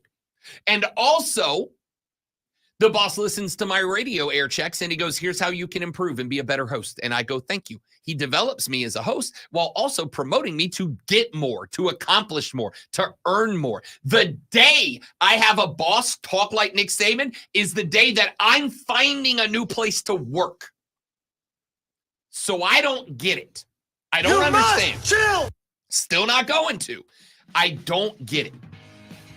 Johnny Carrot said, maybe I'm just old-fashioned at my 43 years of age. It's my opinion you earn your living after school. Otherwise, just make it a job and don't call it college athletics. If you're always chasing a dollar, you'll never be happy. Like, Johnny, come on, dude. When I was in college. Rob apparently is always chasing a dollar because that's all he ever talks about is money. We are all chasing dollars. Dude. We have built an entire society over chasing dollars. You literally cannot survive if you are not chasing dollars. We got to stop with this idealistic bullcrap. We have to stop. The world is not built on ideals. You chase dollars or you are homeless and don't survive. Why are we talking about this? Stop being a hypocrite, Nick. I respect you. I love you. You are the most important voice in college football. Nope. Stop being a hypocrite. Now, please, I'm begging you. Back after this on the Rob Brown Show on the Fan Upstate.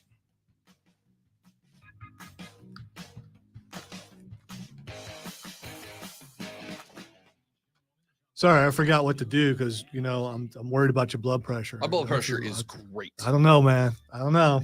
Just a little concerned. Really angry lately. All because of Nicholas Lou Saban.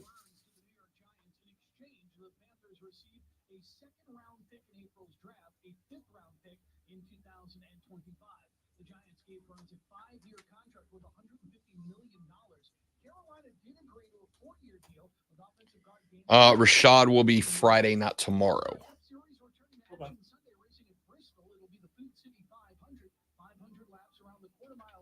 Hopefully he's in Belarus taking care of our problem.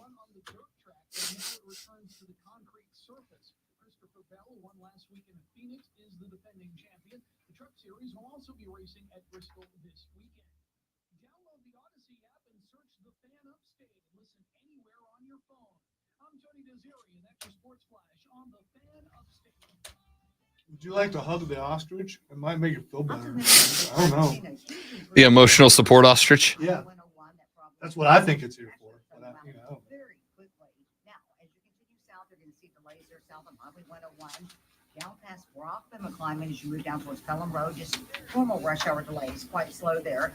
And construction, don't forget you got one lane taken away. They're doing safety improvements along Woodruff Road and Roper Mountain Road. For the new South 98.9 WRD Traffic Center, I'm Lori Houston on the Fan Upstate. Again, in what world, in what other industry do you guys put a cap on what people can earn? Okay, I'll tell you what. I will agree to $50,000 to $60,000 a year in scholarships as fair compensation the day that you guys say Dabo makes $1 million a year and that's enough. I've never heard one of you call for a cap on college football salary. Not one of you. But all of a sudden, you got a cap on how much is fair for a college football player. When you call for a cap on Shane and Dabo and everybody else, then I will accept the conversation about capping college players. But until then, no. When there are billions of dollars in TV contracts being thrown around, the guys doing the TV should get a piece of it.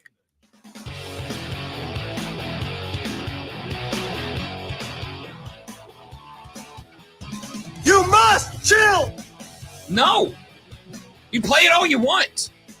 You must chill. Texter said free tuition and room and board is getting paid a lot, and it pays for life, not for 4 years. Steven said, is 50 to 60,000 a year in scholarships not compensation? Yes, it is. I will tell you what.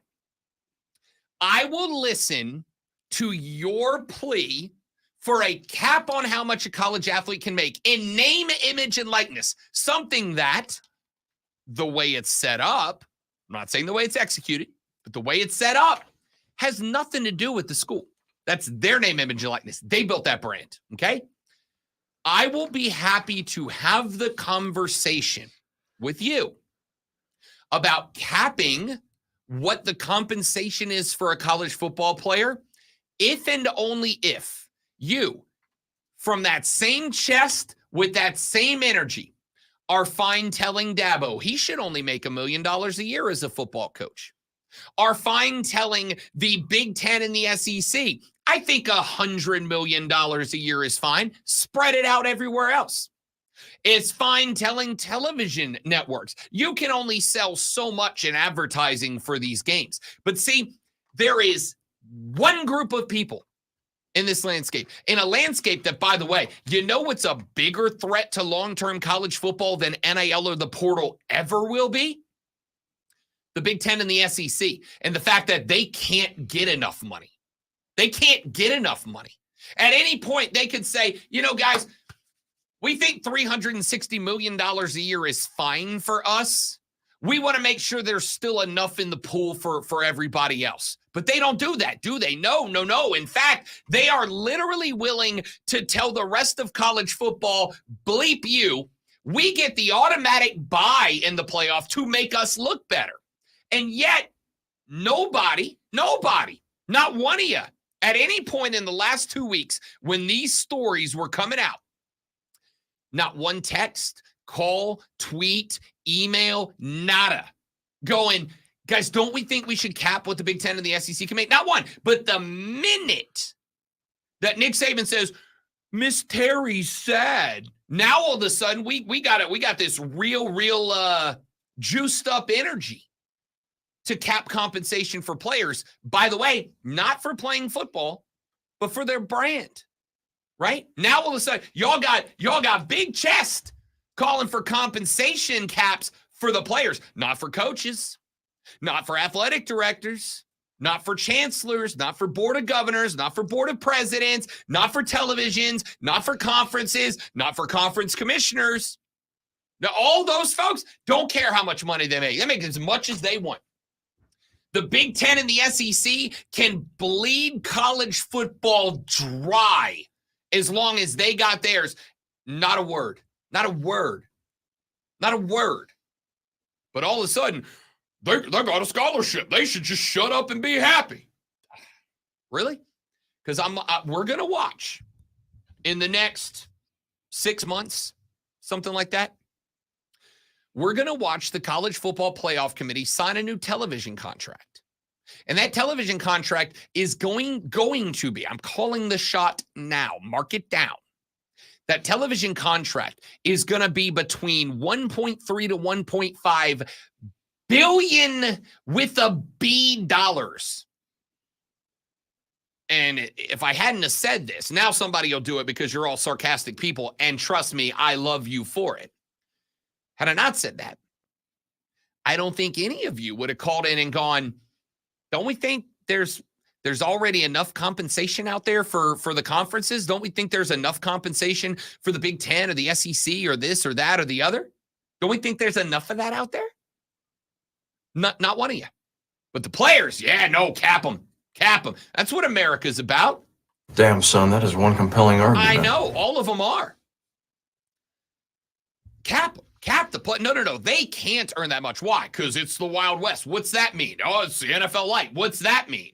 Well, they're getting paid. Right, but why is that bad? Well, they're transferring. Again, in no other industry, none, do y'all say people should not be allowed to leave their job? Well, not one. The transfer portal doesn't guarantee you're going to even make a playoff because, I mean, you can build a team entirely through the transfer portal and not even make the playoff, even if you were like undefeated or something. Listen, if you're a college football coach, I have an idea for you. I'd probably figure out my new recruiting strategy, a recruiting strategy that would have multifacets to it. Come up with a little grading scale, a little slider. A graph, possibly? A graph. It's a wonderful idea. Lonzo, big graph guy. Make you a little slider, like 4 little sliders or 5 little sliders, whatever facet you want to use. And I would say that on this one, it's ability to develop as a person and a player. And if that's the most important thing to you, then grade out your recruits on where they are on that slider. But you're not doing this on an abacus, are you? Because it looks like you're doing it on an abacus. You probably should do it on a computer. Go make you an Excel spreadsheet if that's what you want. You dork, whatever you need. Okay. And you can have as one metric their ability to develop as a player and a person. And if that is truly, Nick, truly, genuinely, sincerely, the thing you are most concerned about, then only recruit kids that you can develop as a player and a person. But I know this is a secret. I happen to know that most of y'all don't give a damn about that. You'll say you do, but Randy Shannon got fired from Miami. Randy Shannon was the head coach at Miami for years. And during the time Randy Shannon was at Miami, Randy Shannon's Miami Hurricanes team saw their arrest record plummet. They saw their graduation record sky. Every one of these ideal metrics that you guys all say are important, Nick, Randy Shannon kicked ass at all of them, and then he got fired. Why'd he got fired, Nick? Because he had a bad football team, okay? Let's stop with the idealistic BS, because that's what you are full of when you say this stuff, okay? I know Nick has let people leave his football team because they were bad at football. Great guys. Great guys. Nope. Yes. I was there. Come on. Nick Great Saban guys. never recruited anybody bad at football. I don't know where you're living. Great guys. Phenomenal kids. And he let them go. He gray shirted them because they weren't good at football. And they were eating up a scholarship that he wanted to give to somebody that was, and this is true, better at football. So it seems to me, if you're the type of person that would go sit up on Capitol Hill and lament, the drama, the fact that it's hard to develop guys, you wouldn't have gray-shirted kids that busted their asses for you and then given that same scholarship to a better football player. You'd have gone, this is a great kid, and I want to develop him into a future leader of America. But you let a lot of those kids walk.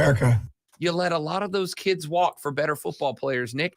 Almost seems to me like you cared more about football than you did. I'm not saying Nick didn't develop great kids. I'm saying you didn't get a chance to be developed unless you were a great football player. The priority list was football first, development second. So now that the players are telling you why they have priorities, all of a sudden it's bad? All of a sudden it's a bad thing? Texas said, at companies, if you leave before a contract, you tend to have to pay back benefits, relocation, 401k matching, etc. Get these kids contracts and payback clauses, and I'm on board. I'm actually totally fine with that. 1 year. And oh, by the way, scholarships are contracts. And most of them are year-by-year renewal contracts. I got no problem if you want to throw clauses in there that say, in order to be eligible for X, Y, and Z, you are here to here. I'm even fine with, despite the fact that I'm actually against them in my real day-to-day life, non-competes. That is to say, the transfer portal opens this date, and until this date, you can't even talk to another school. And hold them to that. I'm good with that. But stop trying to cap and limit everything. Texas said there's a difference between earning to support others versus making money your own personal. Oh, stop. I'm only earning millions for my family. No, stop it. Stop it with this. Respect, Texter. Stop. You must chill. We have made money and idle in this country, and don't tell me we haven't. You can't have anything without it. Quick, name me the thing that you acquire in this country besides love. Respect. Love you already said, because you took that away from me. You think Elon's got a whole bunch of respect if he's not a billionaire? He might. He's a dork who plays with swords and a bad hairline, and then he got money. I'd like to think that I got some respect, and I have no money. So, I mean, you know. Okay. Texas says there's no cap on coaches in the NFL. NFL and all pro sports have salary caps for competitive fairness. You want to salary cap the thing? I'm good with that. But here's the bad news. College football's always been this way. It's always been this way. You think Alabama and Ohio State haven't had a ridiculous advantage because of the resources and money they have? I'm fine with that. You know what else I want to cap? Expenditures of the university. You can only spend so much on your locker room, on your stadium, on your facilities, on your buses, on your private chartered planes. You cap the universities, then I'll be fine with you capping the players. But y'all have never called me for that before, have you? Back after this on the Rob Brown Show, because I have to shut up now. It's the Fan Upstate. Hey, man, I just trying to keep you on the clock as best I can. The last big name Let me cook. in free agency running backs came off the board when former Titan Derrick Henry signed with the Baltimore Ravens on a 2-year, $16 million agreement. The 30-year-old was the 11th running back to sign. The two leading rushers from Baltimore, J.K. Dobbins and Gus Edwards, both departed via free agency. South Carolina fans will have their attention tuned to today's Vanderbilt versus Arkansas game, as the winner will take on the Gamecocks tomorrow. South Carolina missed out on the double bye by having the worst winning percentage against the other teams with losses to Auburn, Kentucky, and Alabama. But you know what? They're still pretty good. And, you know, who needs a second bye? Another sturdy hour of the Rob Brown Show, where I cannot guarantee that he will chill, because he probably won't, comes up on the Fan Upstate.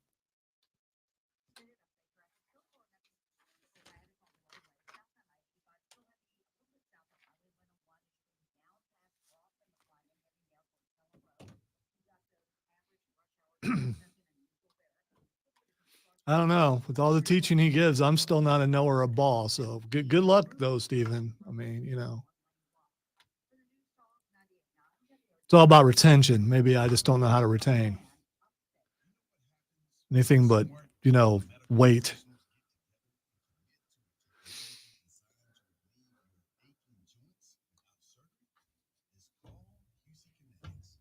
There it is.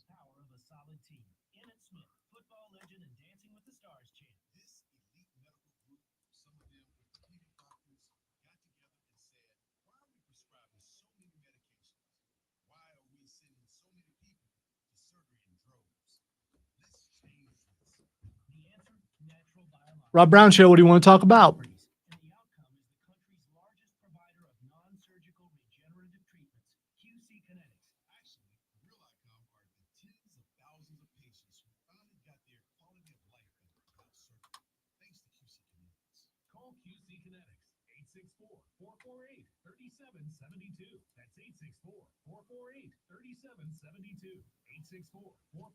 Okay, what's your name? All right, hang on, Ryan.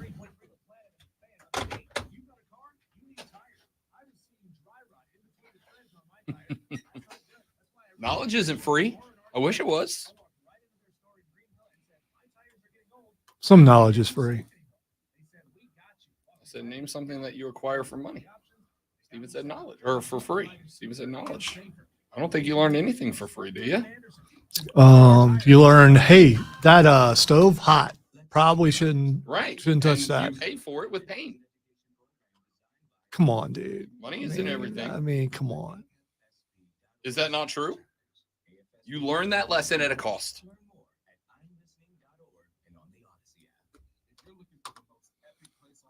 You're just trying to be difficult. That's all.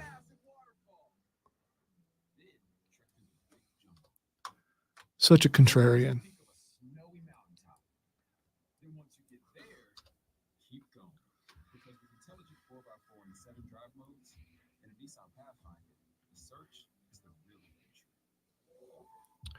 He taught us all that, Stephen.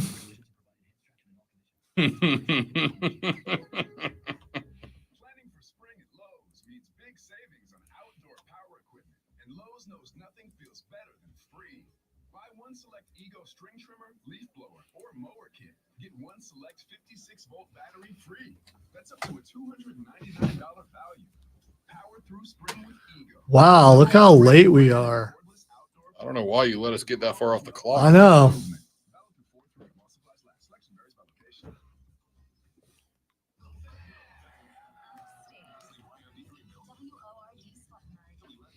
the official sports voice of the Upstate Fan. CBS Sports Radio. And check this out. You're an official Rob Brown lockdown. Represent Freedom Radio. Unfiltered sports talk manufactured locally for the Carolinas. Lockdown. This is the Rob Brown Show. Yeah! Yeah! Yeah! Yeah! Yeah! Just like that, we enter hour number 3 of the Rob Brown radio program. Welcome back, ladies and gentlemen. It is the Fan Upstate. I am Rob Brown. The Great with Lonzo and the ones and twos this AM. Should you wish to be a part of the radio broadcast, now is a spectacular time to do it. 844-326-3663. 844-FANFONE is the number. If you want to be a part of the program, we've got a lot of stuff that we are talking about. But the conversation has circled back to Nick Saban's comments. A lot of stuff going on. Texture said, Rob, I think you're missing a key point. Outside of NIL, these kids are receiving $60,000+ a year in scholarships, food, room and board, training, tutoring, etc. NIL is truly that and then some. Most kids out of school are getting that as their first salary while carrying debt out of school. Well, Texter, quick, name me a job that you can do out of college that brings 110,000 people to a stadium on Saturdays. Attention is a commodity just like everything else. Taylor Swift. Taylor Swift, which is why Taylor Swift's a billionaire and Travis Kelce is one lucky son of a biscuit because she has figured out how to do it. If you can figure out how to garner attention like Taylor Swift, you too can own a $17 Taylor million. Smith is a knockoff. You don't want. True story. Yeah, it's not. You she's too not can very own good. a $17 million beach house, $11 million lake house, and your multi-million-dollar residence in the city that you live and work in. You too can do that. These kids got real good at a skill that fills stadiums around America. Hundreds of thousands of people every Saturday for 2 seasons every year. You figure out how to do that, then you can make that money as well. It's hard to tell people, across from you who are making a lot of money, how to do things because they just don't want to listen. So coaching a team full of millionaires is, you might as well be in the NFL. Every day I try to tell Rob stuff and he just ignores me because of socioeconomic superiority. For sure. Yes. For sure. The way I have done it has made me a multi-millionaire, obviously. That helipad on the building didn't get there by accident. Obviously. Can we not? Texture says lock kids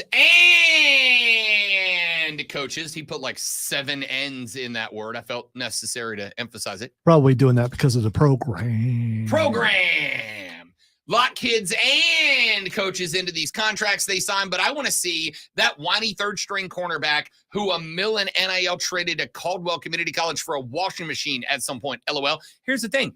This is the other part of this conversation that I think gets lost in translation. I think there is some public belief that there are like hundreds of kids that are making life-changing amounts of NIL. My dudes, there's not.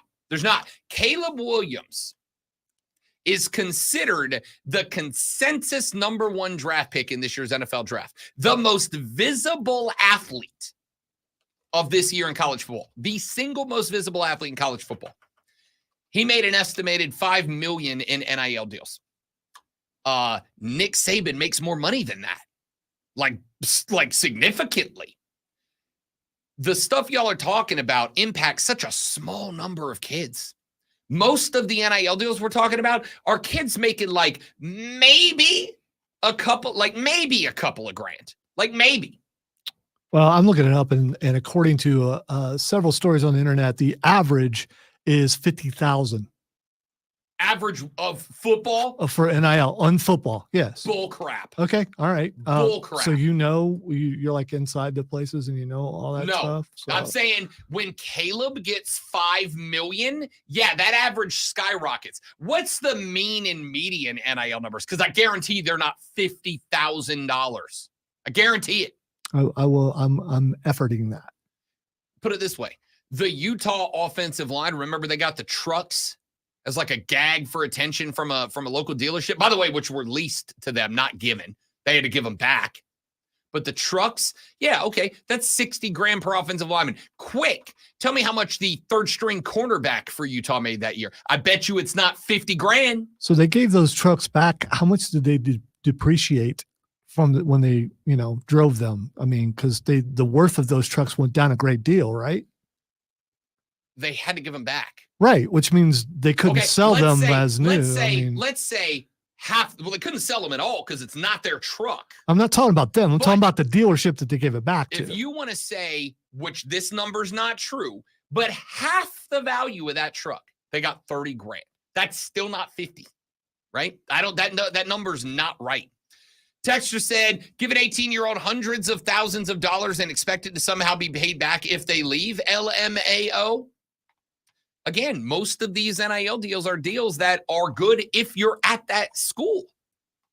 I got a feeling if Bob's Used Cars agrees to $100K NIL and then you transfer 5 states over, Bob's Used Cars probably not renewing that contract with you, are they? You've got to restart the whole endeavor.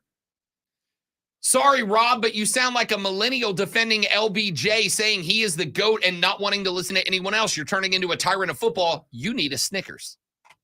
I do need a Snickers. I'm on a diet. That's probably not helping me at all. All right. All right. So I didn't put 2 and 2 together because I'm not very good at math, Steiner math. Way to go, Texter. This is what's been wrong this week. It's the diet. Because you've been overly angry. Mm-hmm. I mean, usually you can make your point without looking like you're about to, kill over from an aneurysm or something. Here's my thing. And Ryan, let me make I am this worried point. for your health, by the way. Ryan, let me make this point, and then I'm coming to you. Because I want to hear what you have to say about all this. I keep hearing people like Nick say, well, it's not about developing these kids anymore. Okay, well, then go get kids that want to be developed instead of kids who want to make money. Go do that and then coach them to natties. Go coach them to national championships. But as long as you fire coaches who do an excellent job developing kids and you keep hiring Urban Meyer, I don't want to hear it. I don't care. I don't care. I see college football message boards daily going, hire Herb, hire Herb, hire Herb. As long as y'all are calling for Urban Meyer to get hired, I don't want to hear you whining about developing kids. I don't. I'm sorry. I don't. Ryan has been kind enough to hang on through my hot-headedness, I guess. Ryan, welcome to the show, big dog. Great to have you, man. Appreciate it. I'm good. Eating a Snickers for breakfast. Dude, I miss Snickers. I have had nothing but grilled chicken and rice for like 2 weeks. It's killing me, bro. Obviously. So, I think the issue here, Rob, is really there's only so much money to go around. So you've got Bob's Car Lot, who's been giving $100,000 a year to the school, now doesn't have $100,000 a year to give to the school, so they can't afford to give Nick Saban and those guys a raise. So it's not a matter of how much money the kids are making. It's starting to affect the school, and it's starting to affect the coaches. And that's really where the problem lies. That's where the problem lies to them. I would agree, Ryan. Is that a problem to you? Because I got to tell you again, it's hard for me to listen to Greg Burns, the AD at Alabama, or Nick Saban, the former coach at Alabama. It's hard for me to listen to them state this is a problem when Nick Saban owns 3 homes that are valued at $11 million or more. You see what I'm saying? You see how that's not a problem to me? Because if Nick gives, I don't know, half of his salary back, that covers Bob's Used Cars $100,000 about 20 times over. Oh, I understand. And the problem here is I agree with you. So that's not a good call. I should disagree with you, but I agree with you. That's a great call, Ryan. To me, that's a spectacular call. And yeah, that's Back two. in the lead, That's two. baby! And he's gone because I don't want people agreeing with Rob. So from now, if you're going to call, you got to disagree with Rob because I just won't put you back on the air. Yeah, that's it. Yeah, That's it. Here's the thing though. All this debate, all this stuff is about to end because the government's going to take over and they solve everything. So we're all good. That's why he's there in front of the government. So the government can come and put the caps and all the things that you're talking about in place, and the government will solve all the problems. By the way, who is it calling for the government to help? Is it the players? No, it's not the players.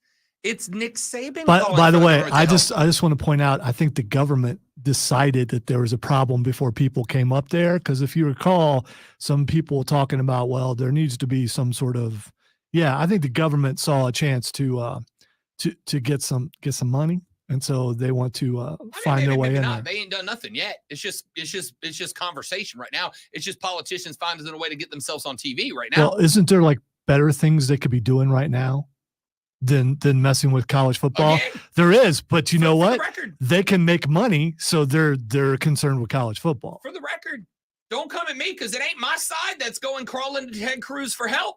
It's the other side crawling to Ted Cruz, not me. I'm good. Right? I think this is the other part is that the conversation keeps getting pushed in that direction. Oh, I got to call. It's not the side that I'm on that's crawling to Ted Cruz. It's Nick Saban. So By the if your whole way, thing is we shouldn't get to where the government's involved, then go after Nick. Yeah, Rob, I'm not picking a side. I'm saying all government. You're the one saying my side isn't it. I could care less about side. Why is the government being involved in something like this? They don't need to be. And if they are, they're just going to mess it up worse. That's all. Listen, the NCAA. Although they may make it to where you have nothing to say about it anymore. It's possible. Maybe. The NCAA has had. Stop picking sides, man. Just stop it. No, the czar of idealism is back. Everything has sides. No. Yes. I said government. I didn't say side. I didn't even know whose side was doing it. I don't care. Hey, you did. Nick Saban's up there right now. You know exactly what side is All up right. there. All right. And this is the God honest truth. I have no idea what side of the aisle Nick Saban's on. You know why?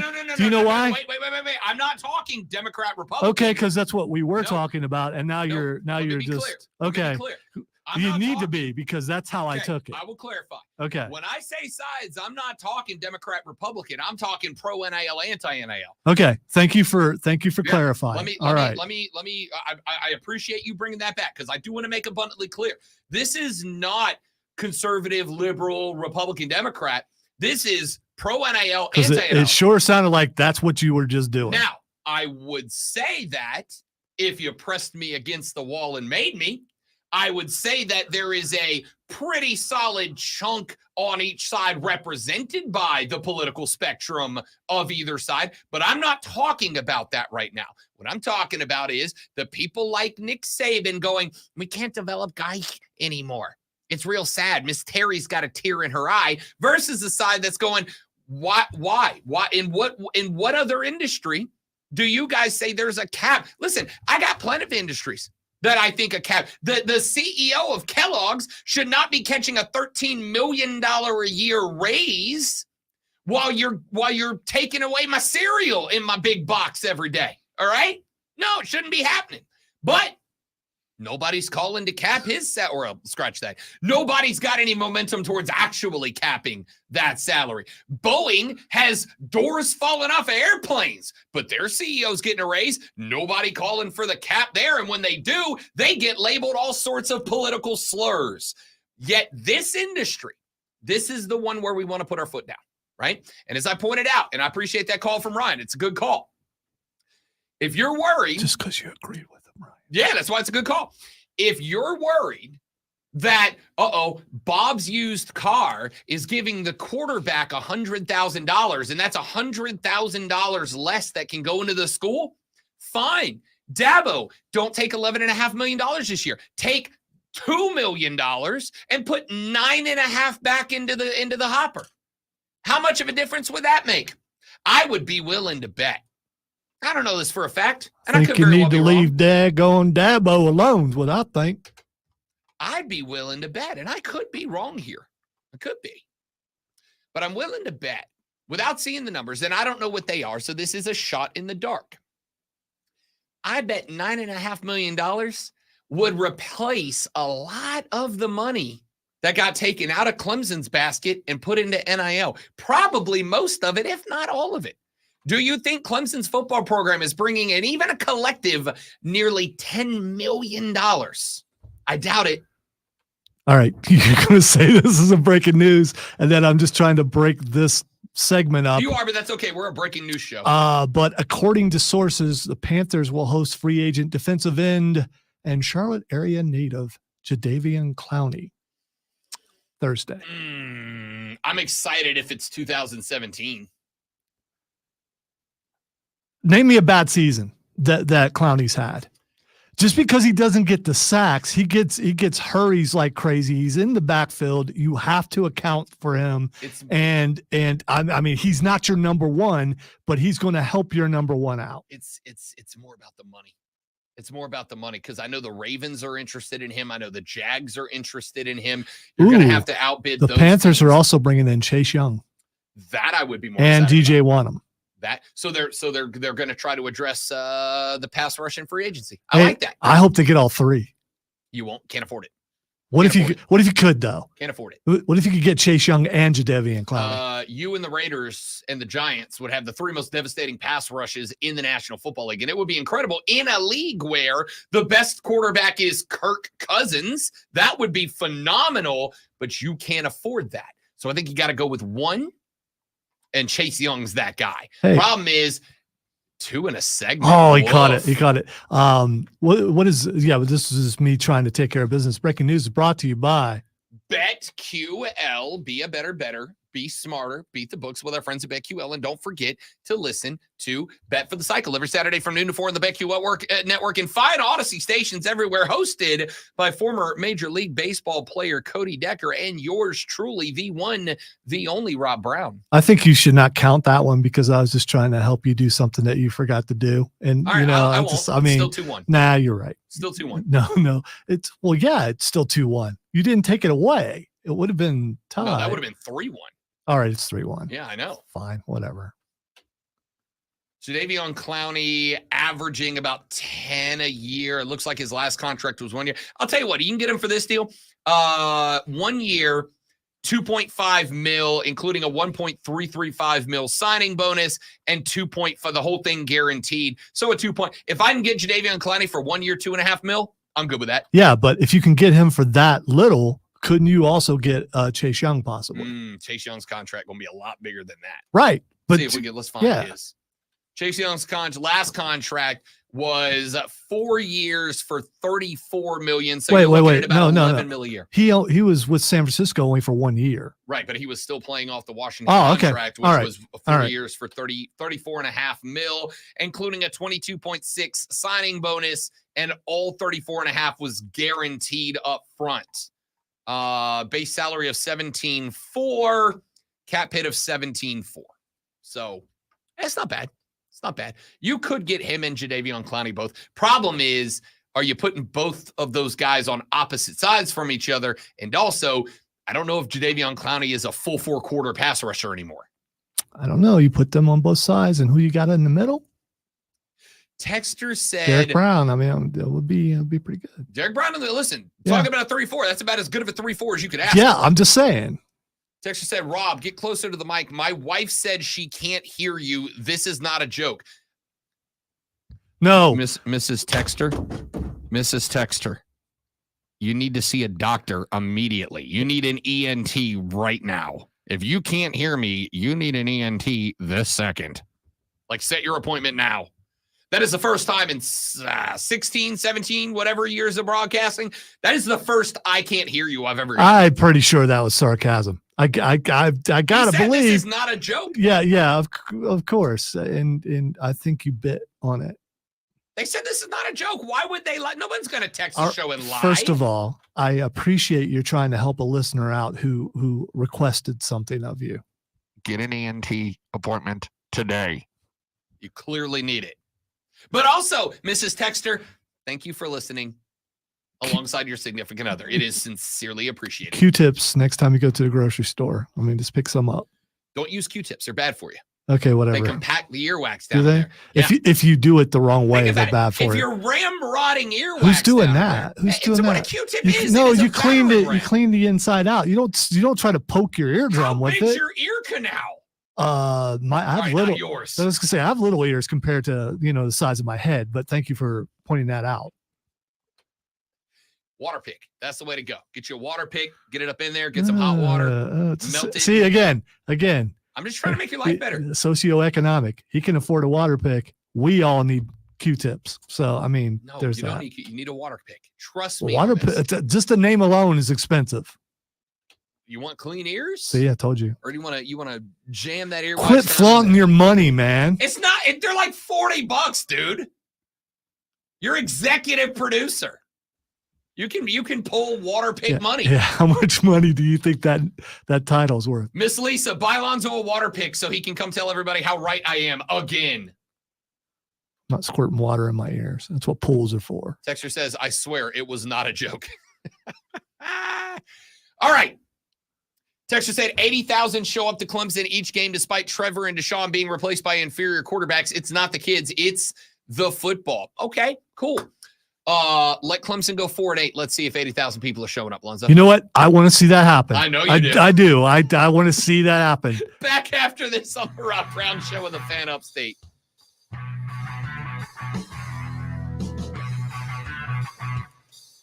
First thing you said today that I completely agree with you.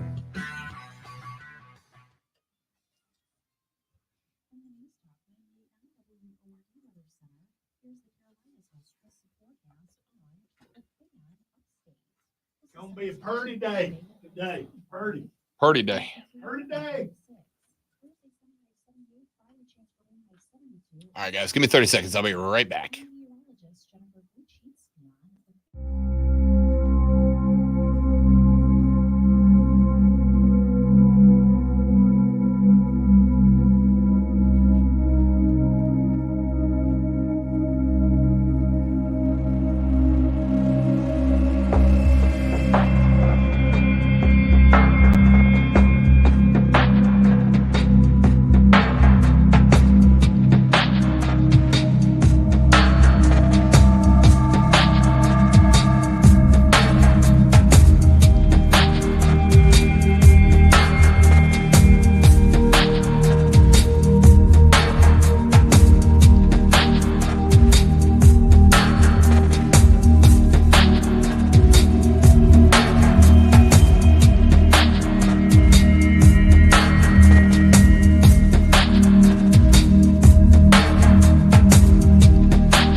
The LA Chargers have 4 players that combined count for $142 million on the cap.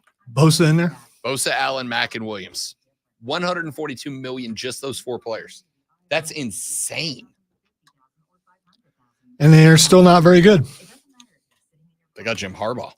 They're beating everybody now. We'll see. I find that disrespectful.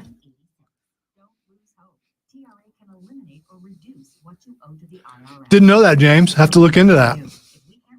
Wow. See what James just put up there? So Okay, Rob probably knew. I did. Okay. Can't rush to judgment on that. You can't rush to judgment on that because we don't know how he was involved. This is the same thing I said about Brock Lesnar yesterday, right? If Brock just believed this was just the lady who was willing to perform those duties as a part of the job and she was consenting to that, then what Brock Lesnar did is only between him and his wife, not everybody else. If Nick Khan just thought that this lady was, the theory is Nick Khan knew she was on the payroll, but didn't know what the specific job was, but was just like, okay, Vince signed off and she's got a job. I don't know what it is, but whatever. That's one thing. It would be another thing if he knew what was going on and allowed it to continue. Hey, as long as Triple H is not named anywhere, But if he is, bye.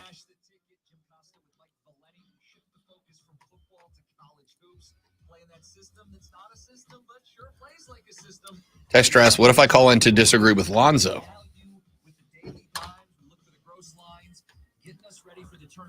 I'm not turning you away if you agree or disagree with either one of us. It was a joke. If you call in, you're cursing or you just pretty much sound boring. That's totally different.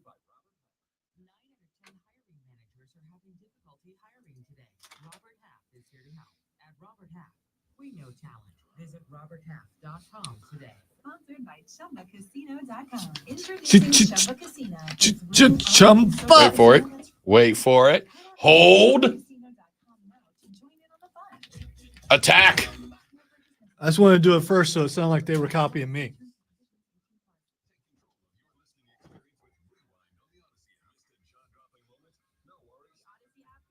With Rewind, you can relive big moments from Mark Ryan, Rob Brown, Jim Rome, and more. Don't miss a beat. Just hit Rewind with the Odyssey app on the Fan Upstate. Listen on the Odyssey app. Search the Fan Upstate.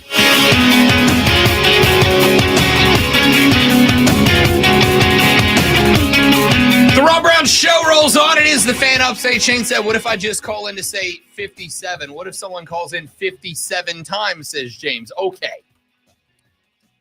All right. That's happened before. People calling in over and over again, not realizing we have caller ID. I'm just saying, Texture said 110,000 people show up on Saturdays for college football, not the specific kids. It's the football. Right. But let's also be clear. If those specific kids are horrible at playing football, you're probably not going to show up. Listen, I mean, maybe. As somebody who is a major supporter of local sports, I'm at every Greenville Triumph game.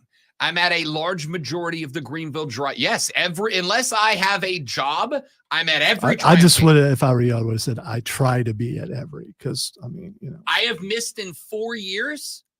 I have missed, I think, 3 over 4 seasons. That includes COVID when nobody else was in the building. Trying to help you, man. I'm not being critical here. Point here is, It's still more than most people. It's more than anybody on this station. As somebody who dives hard into local sports at the professional and collegiate level, there's a reason that Furman football doesn't bring 80,000 to the stadium, right? What do you think that reason is? There's a reason that Wofford football doesn't bring 80K on Saturdays. What do you think that reason is? There's a reason that stadium's not big enough to. Yeah, that's the reason. Yeah. There's a reason that the Greenville Triumph bring a few thousand people in on Saturday nights, while MLS's Atlanta United is bringing in more people than the Atlanta Falcons are right now. Why do you think that is? It is because we want to watch the best. The best. So it may not be the particular player in that role that we are there to see, but we are there to see a conglomeration of the best talent. And don't tell me that's not true if you're not at Furman games on Saturday, or you're not at Triumph games on Saturday, or you're not at Drive games every night of the week. Because if you truly think it's the sport, not the players, you're at all of those games as much as you're at Clemson, as much as you're at South Carolina. But you're not, are you? Why? Why? I'm a Saints fan. And yet I go to Panthers games. Why? Because it's the NFL. Because it's the most elite football players on the face of the freaking planet. And I want to see them. April 1st, I will be going up to Charlotte to go to a Hornets game. Why? because the most elite players even the worst NBA team is still made up of the most elite NBA players, the most elite basketball players on planet Earth. And I want to see them play in person. I want to see the most elite athletes doing the most elite athletic things. So, yes, it is about the specific players. Because if you're playing at Clemson or Alabama or Ohio State or Georgia, you're watching, even if that one particular player is not the best in the game, they're one of them, because they wouldn't be there if they weren't, would they? No. And by the way, I know that is true again, because honestly, how many people do you know that are Clemson fans that did not go to that school? How many Gamecocks fans do you know that did not go to South Carolina? Because I'll tell you right now, the majority of people I know that are Alabama fans, they didn't go to Tuscaloosa. I know a hefty number of Bama kids, Bama fans, who have never been to Tuscaloosa. Forget went to school there. They've never been to the campus, but yet they are fans. Why? I hate that the argument. elite. I hate that. Well, you never went to the school. Just shut up. I'm not saying I care. I'm saying you do realize you don't traditionally get a huge horde of bandwagon fans for bad teams, do you?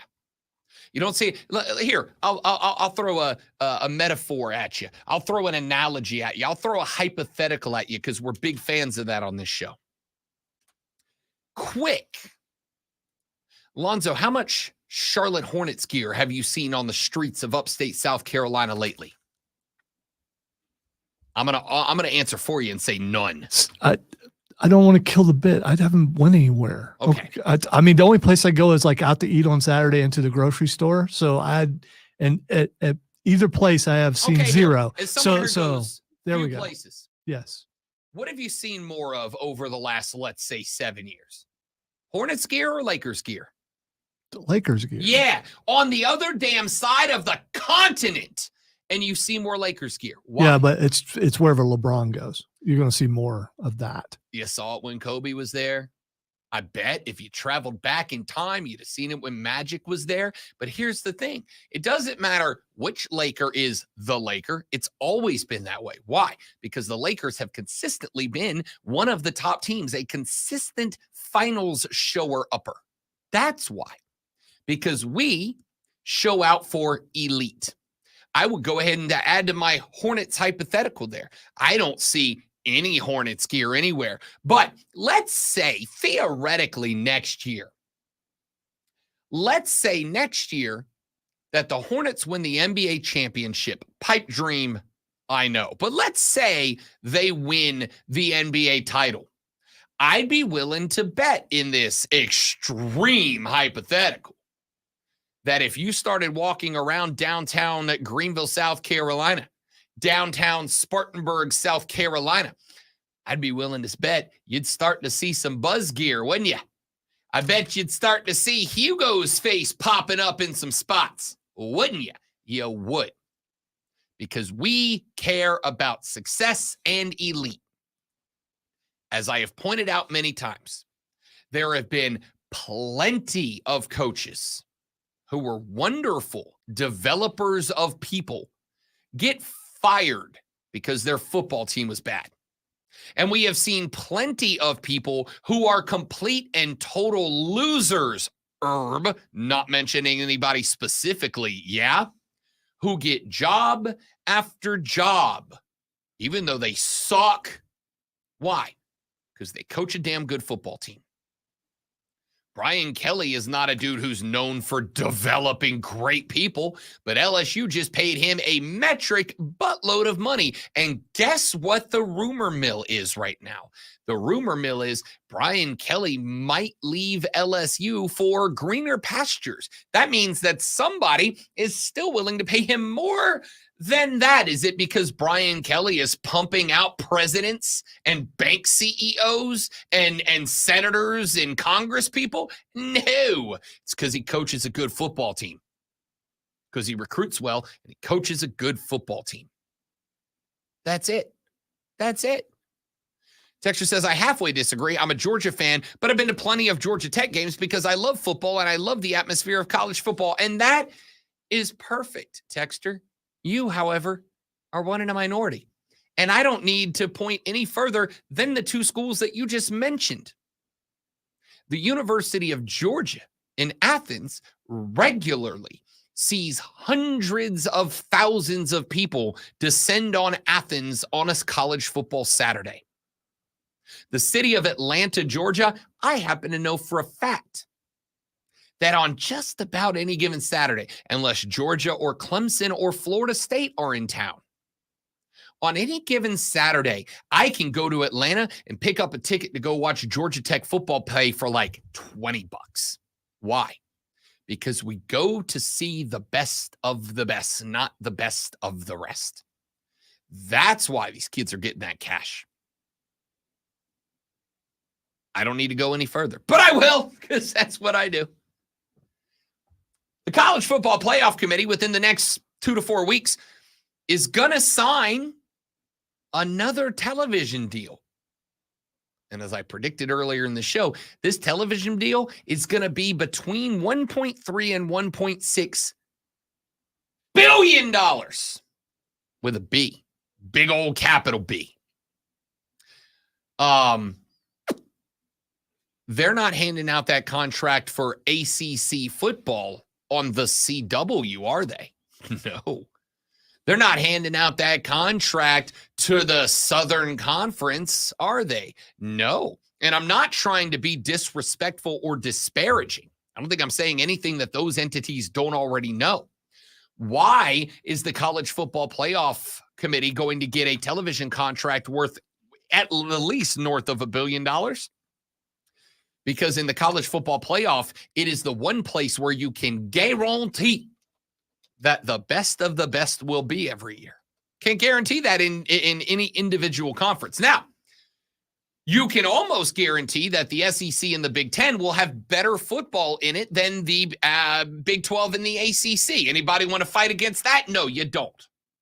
Which is why those conferences are going to make roughly $300 million annually than the schools inside of the Big 12 in the ACC. Why? Because people tune in to see the best of the best.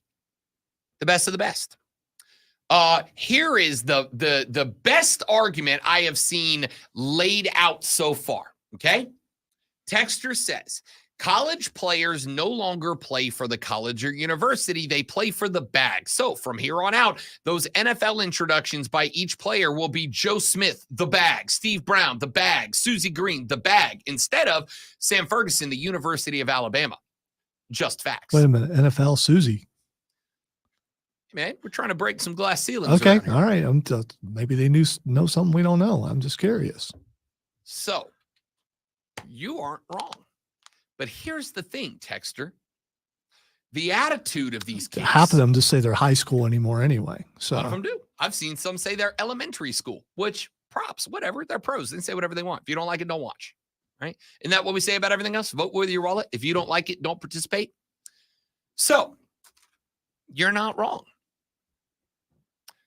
The thing is, the attitude's no different than it ever has been before. There were a lot of kids that were locked into schools that after a day or a week or a month or a year, they didn't want to be there anymore. However, it was one of the few institutions that America said, we don't care if you want to be here anymore. I Shut up and disagree. take it. I disagree with you about the attitude. I think the attitude has changed because it used to, you're working towards getting to the NFL to get paid. Now you can get paid before you get to the NFL, and it changes hunger a little bit. Once again, the number of kids that qualify for that is like 3. Okay? It's like 3. It's like 3. There are no kids. Bryce Young signed a $24 million signing bonus. The highest NIL football player was Caleb Williams at $5 million a year. Bryce Young's signing bonus, by the way, was almost 5 times Caleb Williams' NIL money. Bryce Young last year in college was the highest NIL winner. So he already had over $1 million Mm-hmm. before he went in. I'm just saying that there are kids out there. The hunger is not the same because they're getting paid already. And before there was hunger to get paid. Now you're no longer hungry because you got paid. You find me one kid who Literally. says that, I'll believe you. You find me one that doesn't. Every kid who decides Really? to stay in college, You know every kid. Every kid. You who know decides- every kid. No, You know you know what I every do single know? kid. You know what I do know? The number of kids jumping from college to the, if nothing else, this should be an argument for you. The number of kids that, as underclassmen, went college to pro, got cut in half by 5 times. That, if anything, that's an argument that college football is better because more talent staying behind, not jumping ahead and flunking out of the league. They're staying one more year. That makes your sport better, not worse. I'm just explaining what I believe is part of the problem that a lot of people think. By the way, it's not changing. And I pointed out early on, I think like a couple months ago, that this could help college basketball for sure, because those players are now getting paid. They're not worried about going one and done. And college basketball might end up being watchable again. I don't know. It might take like 5 to 10 years before that happens, but it could happen. As I have mentioned, By the way, NCAA tournament coming up. A lot of defense going to be played. as I have mentioned time and time and time and time and time and time and time again. You ain't been here that long. In your 4 years and No, you ain't been here long enough for that many 4 times. years and 13 days. That's Why are you keeping track of days? That's weird. Well, it just happened to be that March 1st was the rollover. I know, date, so. but why keep track? Does anyone else do that? As I have mentioned, I have been here 24 years and 37 days. as I have mentioned, here, I'll do one per year. Time and time and time again. Time and time and time and time again. Woo. As I have Thank mentioned goodness for fingers. 4 times again, the number of guys in any of these sports who are getting paid NIL money that's even comparable to NFL money is like 0. Caleb Williams making $5 million a year in NIL will get more as a signing bonus. Forget his pay, his salary, his base, his incentives. He will get more in a signing bonus by 5 times than he got in the NIL. We got to run to a break. We got plenty more to get to. And at some point, we'll get away from this on the Rob Brown Show. Probably not. And the Fan Upstate. You promise. Nuh-uh. I promise nothing.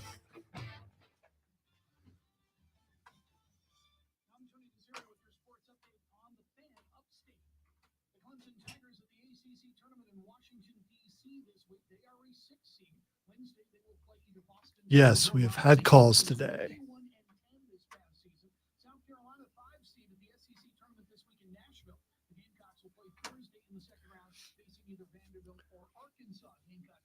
We love calls, but we are more about stream and text line. I think a lot of shows are going to that. And a lot of people would rather comment online than they would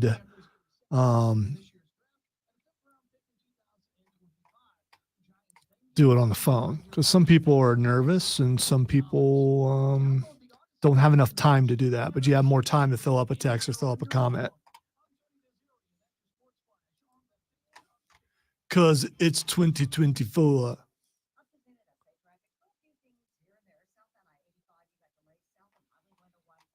I won't let it go to my head. I don't do that very often.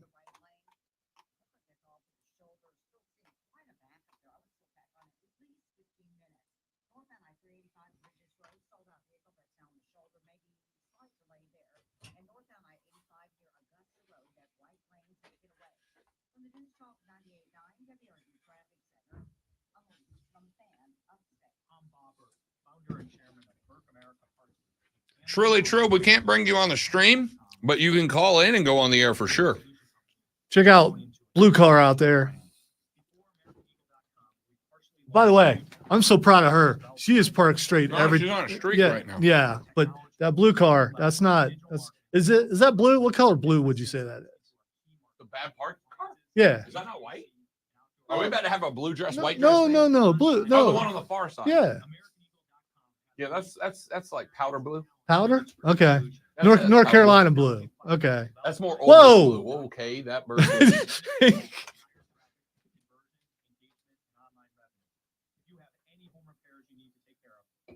Okay, it's not dead on top of my car. That's all I care about. I don't see it dead at all. But that was like an elevator going down for the bird. That was weird. Gonna draw fast too.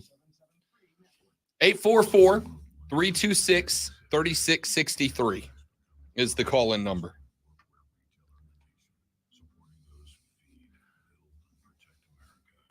When you call in, you got to talk like Boot Barn commercial, though. Yeah, otherwise don't waste your time. Boot Barn. The Boot Barn. I'm here to talk about NI. Rob Brown Show, what do you want to talk about? Okay, what's your name? All right, hang on, Travis. Oh, you mean like when I let someone with less groceries go ahead and line? Sure, there's a part of me that thinks, if you only need 3 things, maybe go to a convenience store next time. And now they're sifting through coupons and my frozen foods are about to be not frozen. But still, it's the right thing to do. So compare rates with Progressive's Home Quote Explorer. Progressive Casualty Insurance Company affiliates and third-party insurers. Not available in all states or situations. Prices vary based on claim by. From the Ingalls Market Studio, the Fan. Upstate. 97.7 FM Greenville. 97.1 FM Spartanburg. Live from the Free Odyssey.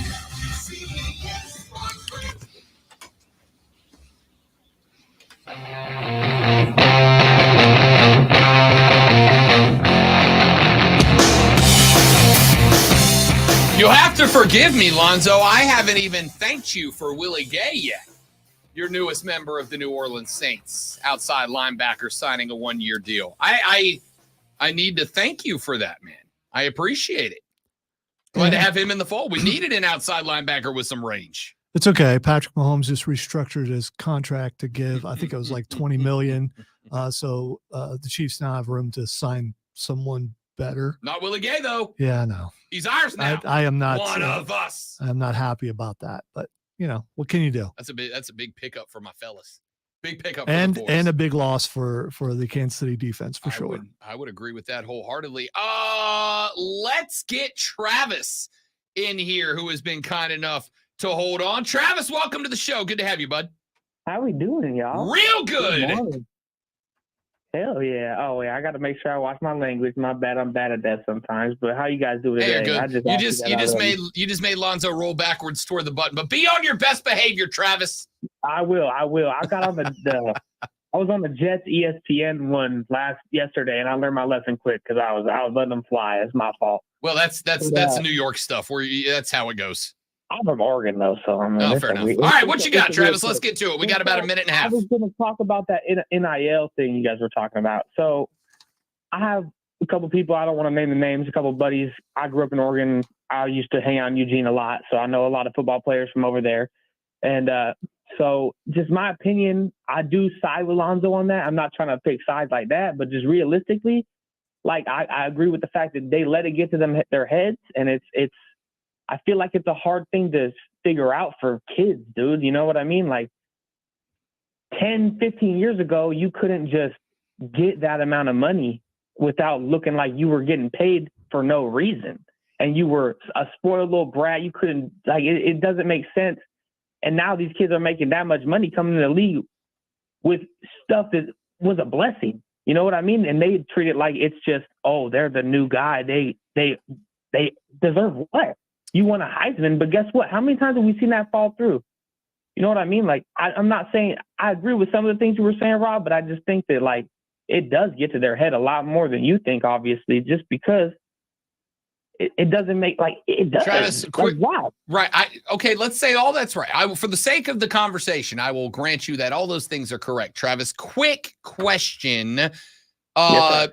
Are you good with pulling back, I don't know, Kim Kardashian's salary every year? Should we regulate how much an actress should make? Should Taylor Swift only be allowed to make a few $1 million a year because it went to her head? I mean, is there anybody else that you're willing to apply this to, or is it just college football players?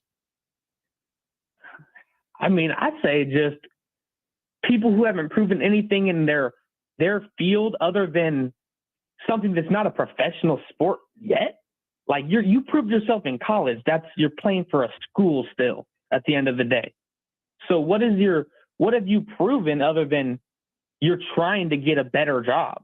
You know what I mean? Like that's just kind of my outlook on it. Like what have you proven to even earn any of that? Here's the thing, Yes, Travis, you've been grinding your whole life. Travis, we don't do this for anybody else, bud, right? If somebody goes out and they get 1 million followers on TikTok, companies line up to throw millions of dollars of them. For God's sake, the Paul brothers are making millions of dollars a year. What have they proven, right? Like what has happened? You can't do that anymore. I can't do it now. Yeah, because Logan Paul, But- he's a pretty good wrestler. I've always disliked the Pauls growing up, but if I'm going to be honest, they've proven they got marketing skills out there. Right. But how did they get there? They got attention on the internet. All right. The point is when they were up and coming and they got that first $1 million deal because they, made asses of themselves on the internet.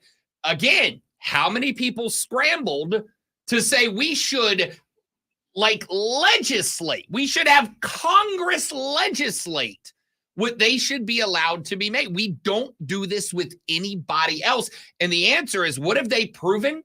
They've proven that they have put the time and energy and effort and work and dedication into honing their craft and into becoming physical specimens in a way that Travis, you and me and Lonzo will pay $100 on a Saturday to go watch them run around and throw and catch a football. That's what they've proven. I like this point. I will agree.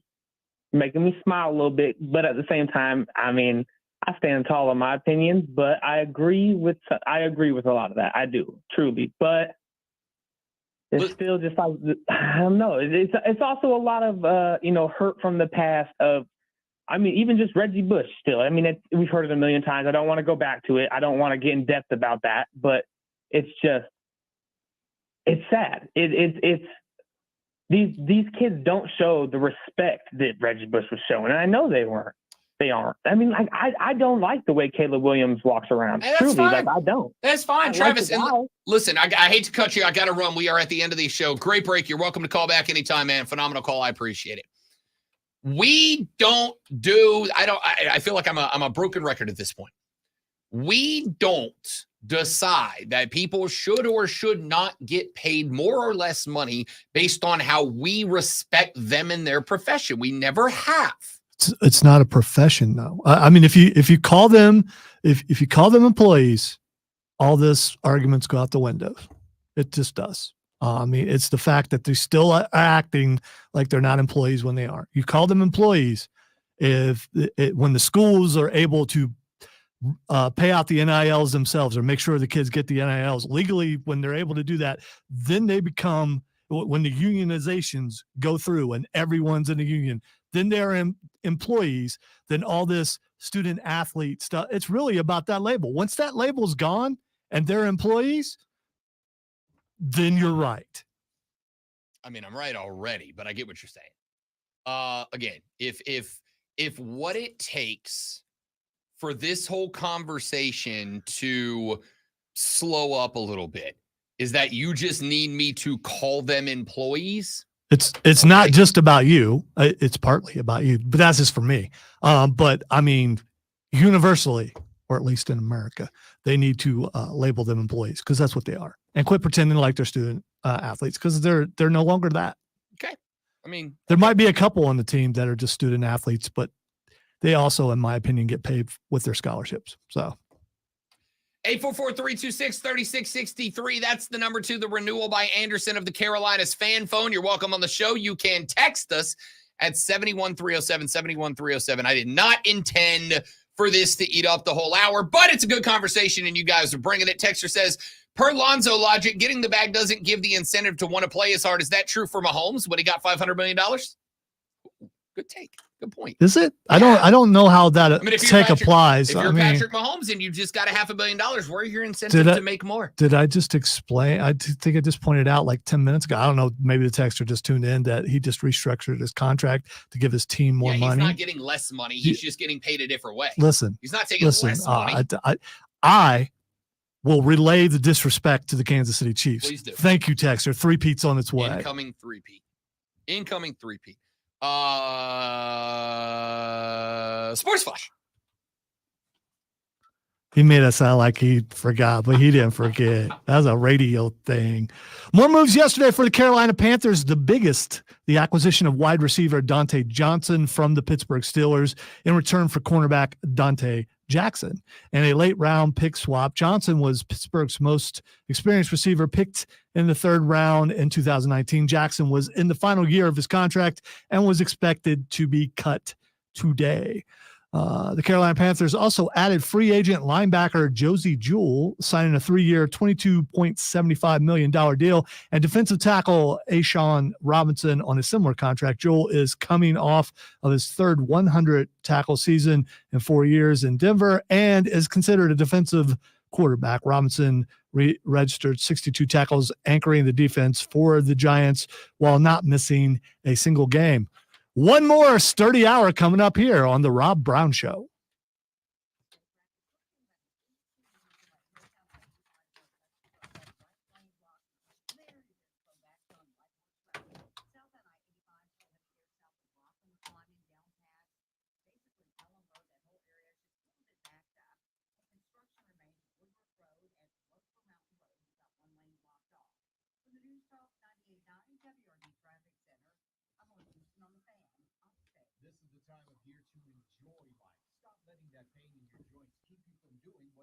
Yes, I'm cheering my computer to hurry up, and it's, you know, sometimes it works. At least in my head it does. Will we move on? I don't know. And he's here, and he's back, and he's gone.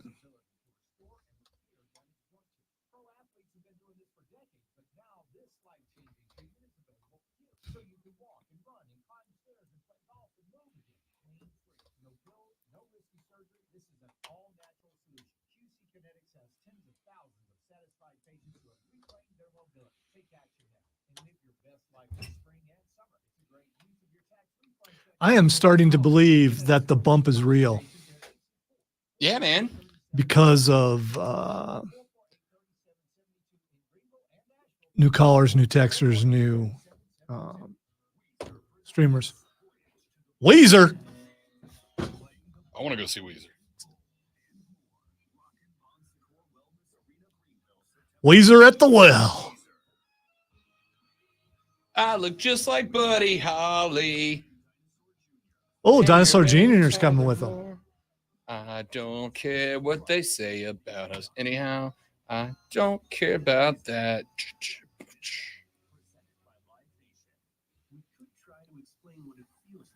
I like when to go and like get kicked out of the mosh pit because I'm too big to be down there, and all the skinny kids go, "No, you're not allowed." Does Weezer do mosh pits? I've never seen Weezer live. I don't know. They're way up on They my seem list, seem like a band that should not have one, but probably does. Here, let me text Diesel and ask him.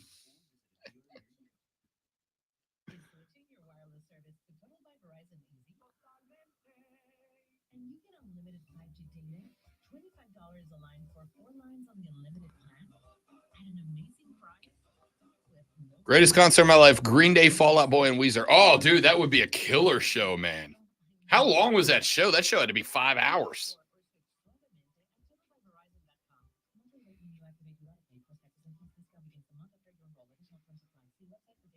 I would absolutely kill to go see that show. All right, I send him a text. We'll see what he says. If he's even up.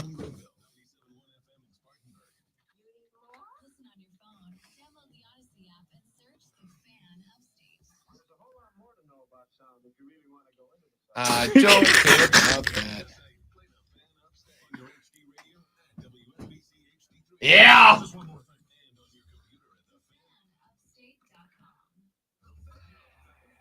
He says he can't fathom Weezer having a mosh pit. He said he's never seen them, which they don't seem like a band that he'd be into. But you know, he is. Diesel's kind of like me. He's a music guy, and Yeah. you know, he's all over the map. Yeah, yeah.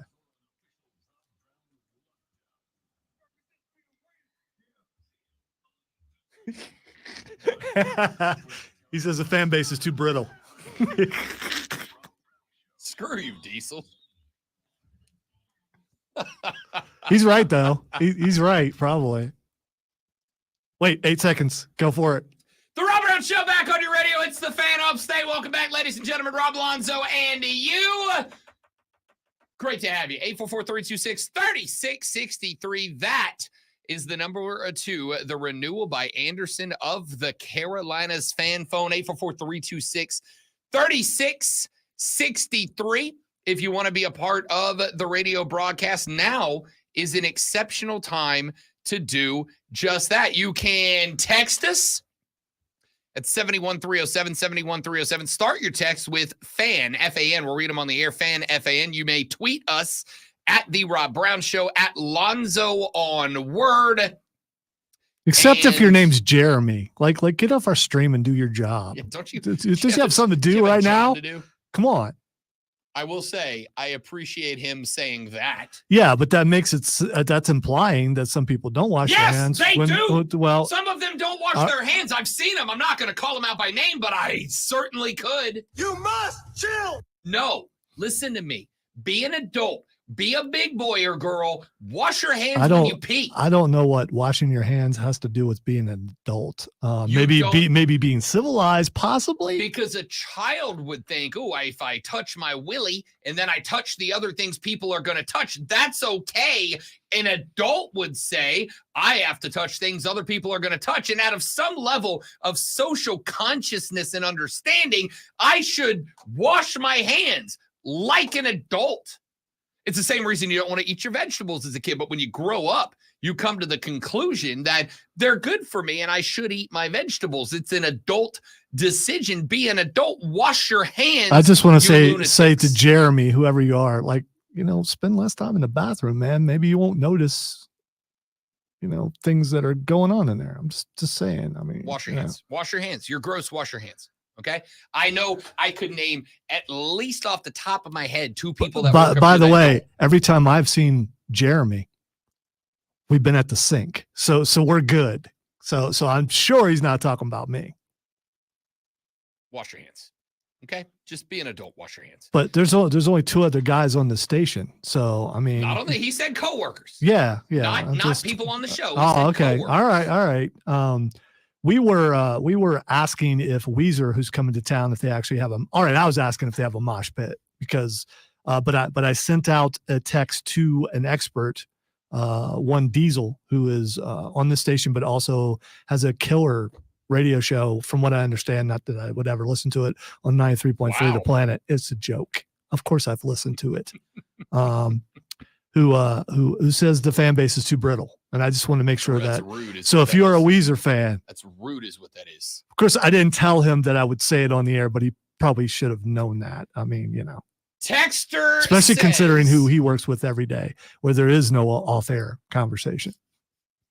Texter says, as a tortured Vikings fans in the Carolinas, at least I wake up every morning knowing that the dumpster fire that is the Panthers is worse than my team. I don't know, man. It's I feel much better about the Panthers today than I did yesterday. You should.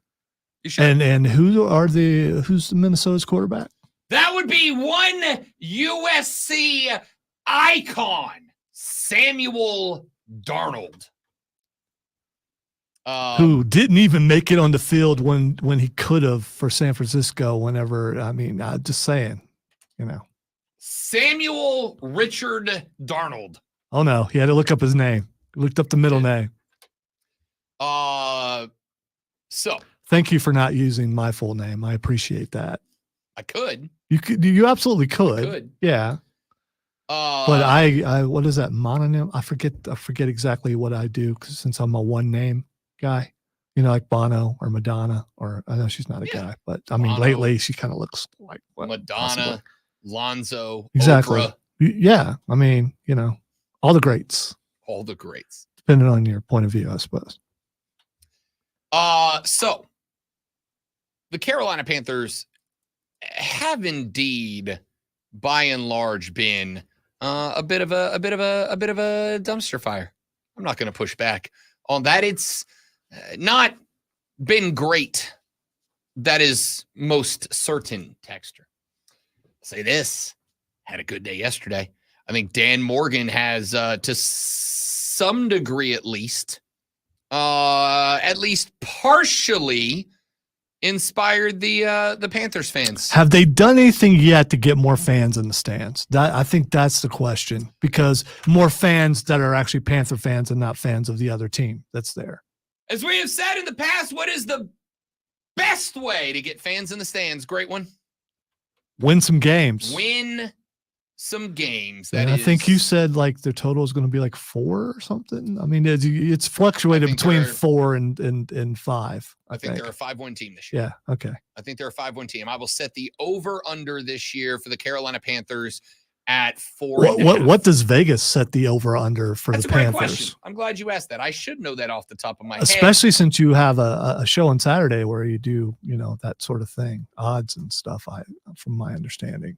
According to Vegas insiders Kevin Rogers, the Carolina Panthers are currently set at 7.5. Look at you. So if you were betting, what would you take? Under. You would take the under? Take the under. Okay. Are you going to do that? I have not decided yet, to be honest with you. All right. I have not decided. So you are not 100% sure about your 5 wins then? No, I'm not. I would set it. I would set it at probably 5.5. Now that I read that number, a win total at 7.5 for Carolina. That is the same as or greater than the Green Bay Packers. Why did they not see what they did last year? 9-8, but think about it. They've changed their running back field completely. They've lost some defensive players. It is higher than. I want everybody on the stream to watch Alonzo's face here for just a second. Alonzo, move that mic stand so we can all see the visceral reaction that you are going to give when I tell you that the Carolina Panthers win total is higher than the Houston Texans, which is 6.5. That's funny. Okay. What did Houston do to get worse? I don't think it's about them getting worse. It's about the rest of that division being okay. better. Because last I checked, they just signed a pretty good receiver. Sure did. Yeah, for a pretty good quarterback. Unless you believe that's going to be a major sophomore slump. I mean, I don't know. Sophomore slump. Jacksonville expected not to tank again. They got better this offseason. Why by adding the backup they did in Jacksonville? Is that how they got better? Defensively, this team's going to be better this year. Okay. Not great, but better. It is higher than the Indianapolis Colts. It is higher than the Las Vegas Raiders. It is the same as the LA Rams. It is 1 game behind the Steelers, 1 game behind the Seahawks. It is a higher over-under total than the Tampa Bay Buccaneers. Wow.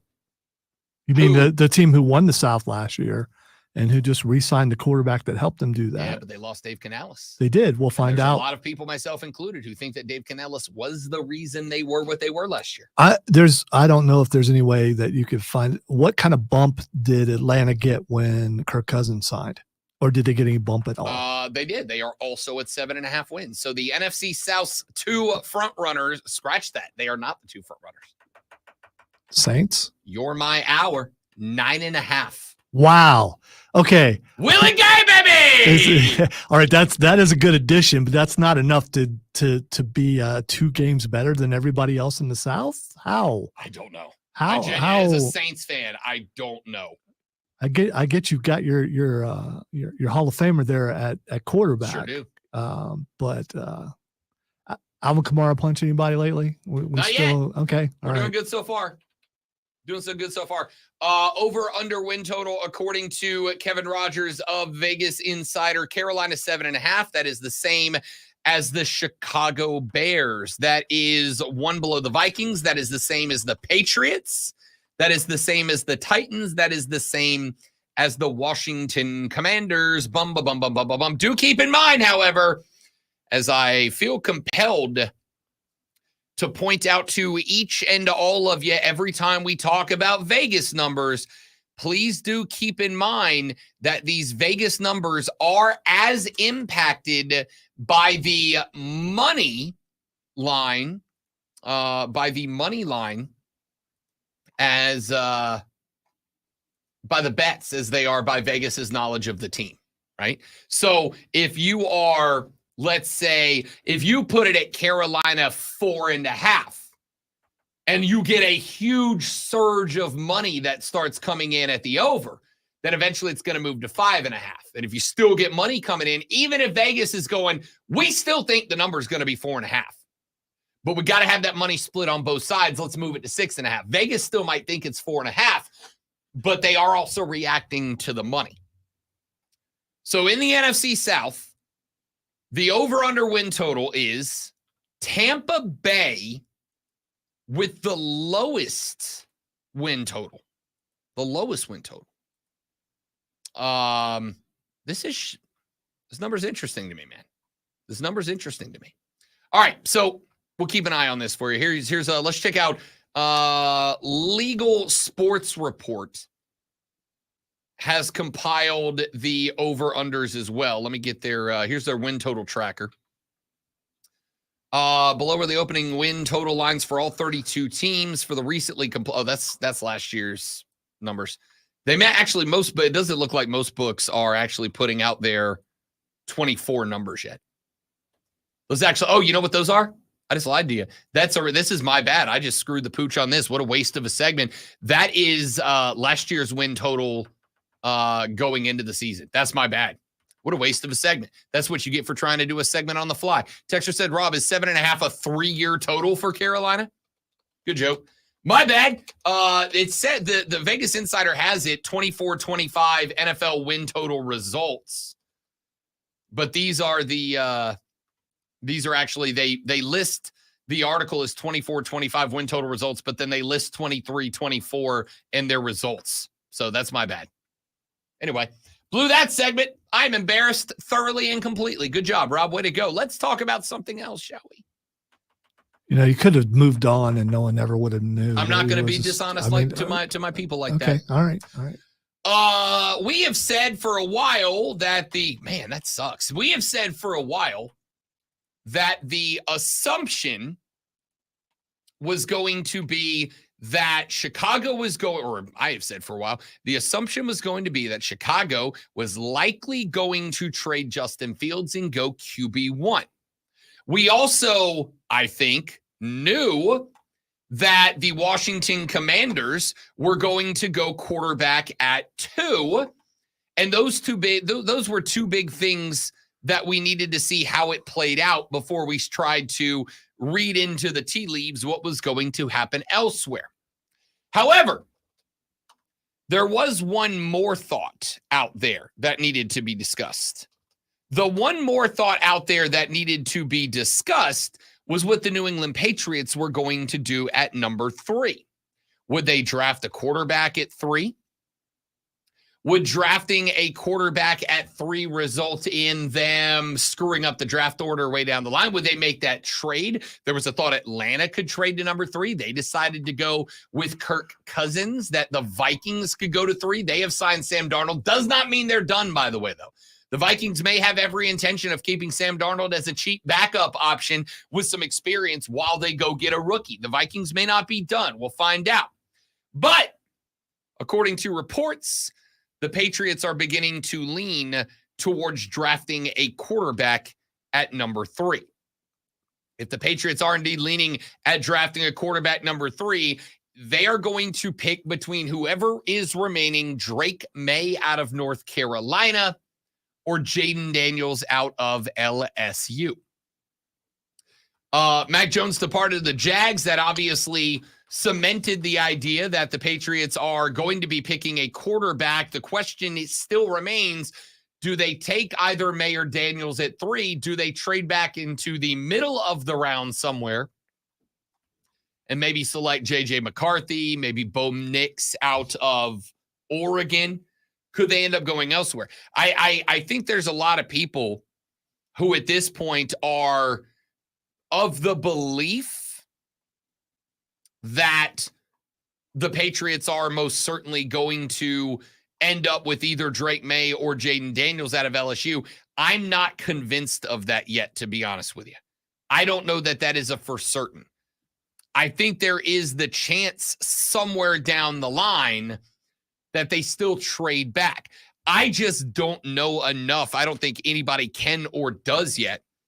I don't think any of us know enough yet about the coaching decisions that are going to be made by Jerod Mayo, their new head coach. He is a Bill Belichick disciple, obviously, played for him in New England and then was his assistant coach before Bill stepped away. And by stepped away, I mean was shoved down the flight of stairs by the New England Patriots. I don't know if Jerod Mayo wants to kind of keep the same style offense intact. If he does, then I would not still to this day be shocked to see New England announce that they are willing to or have traded back to get back to that, middle of the round somewhere, because while their stock has increased, both J.J. McCarthy and Bo Nix, and also Michael Penix Jr. is floating around there too, right? There's a lot of question marks about where Michael Penix Jr.'s stock has him landing. I'm thinking all three of them are off the board by the middle of the first round. We know the top three are gone 1, 2, 3. The only question is who takes 3 at 3. I think Penix Jr. is likely a guy that is going to be picked up somewhere towards the end of the top 10. I think once Michael Penix Jr. comes off the board, and I could be very wrong about this. This is just a gut feeling from yours truly. I think, despite a lot of folks thinking to the contrary, I think Michael Penix Jr. comes off the board before J.J. McCarthy and before Bo Nix. I think Bo Nix is largely looked at as a captain checkdown kind of quarterback. I think J.J. McCarthy, I don't think it's frankly unfair to ask the question, if the kid's that good, why in the biggest games did the Wolverines frequently go away from him? And a good logical answer is because Blake Corum was Blake Corum last year, and that dude is also a stud. But at the same time, even as good as he is, why, when they go to Penn State, even if they are holding a lead and doing so consistently, why did they go away from J.J. McCarthy? Why against Alabama was Blake Carthy your primary weapon if J.J. McCarthy is a top-notch first-round NFL draft pick? And I don't think I'm the only one that's asking that question right now.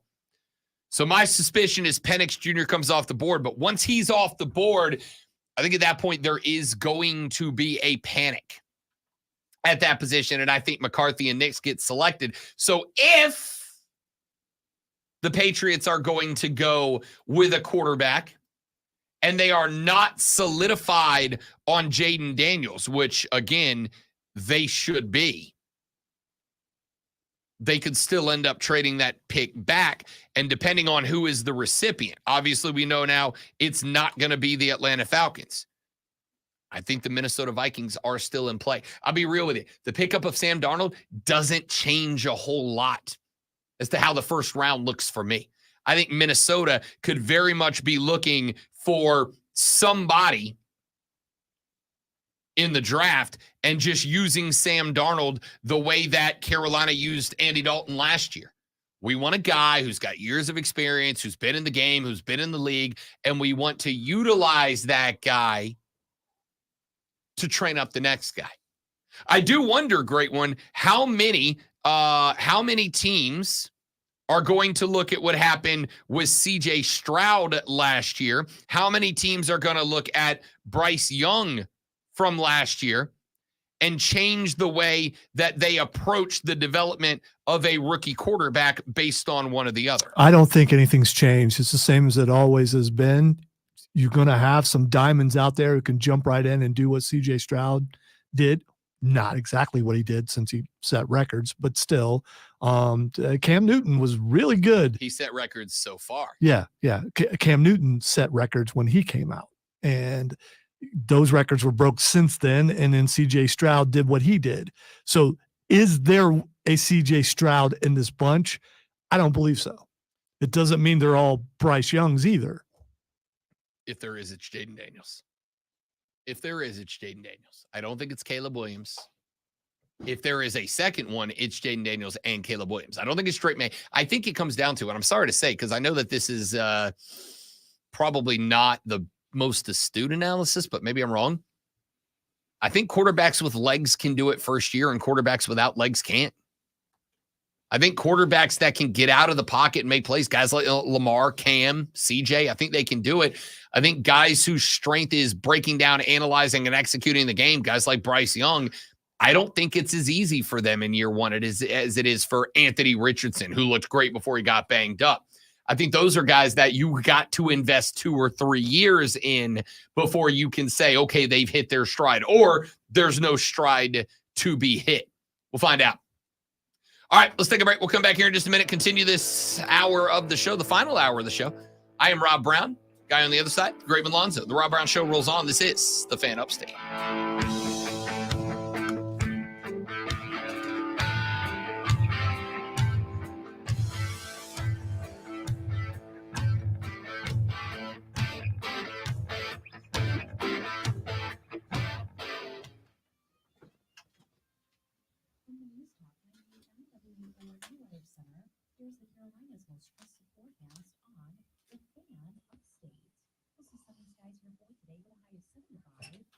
All right, guys, give me 30 seconds. I'll be right back.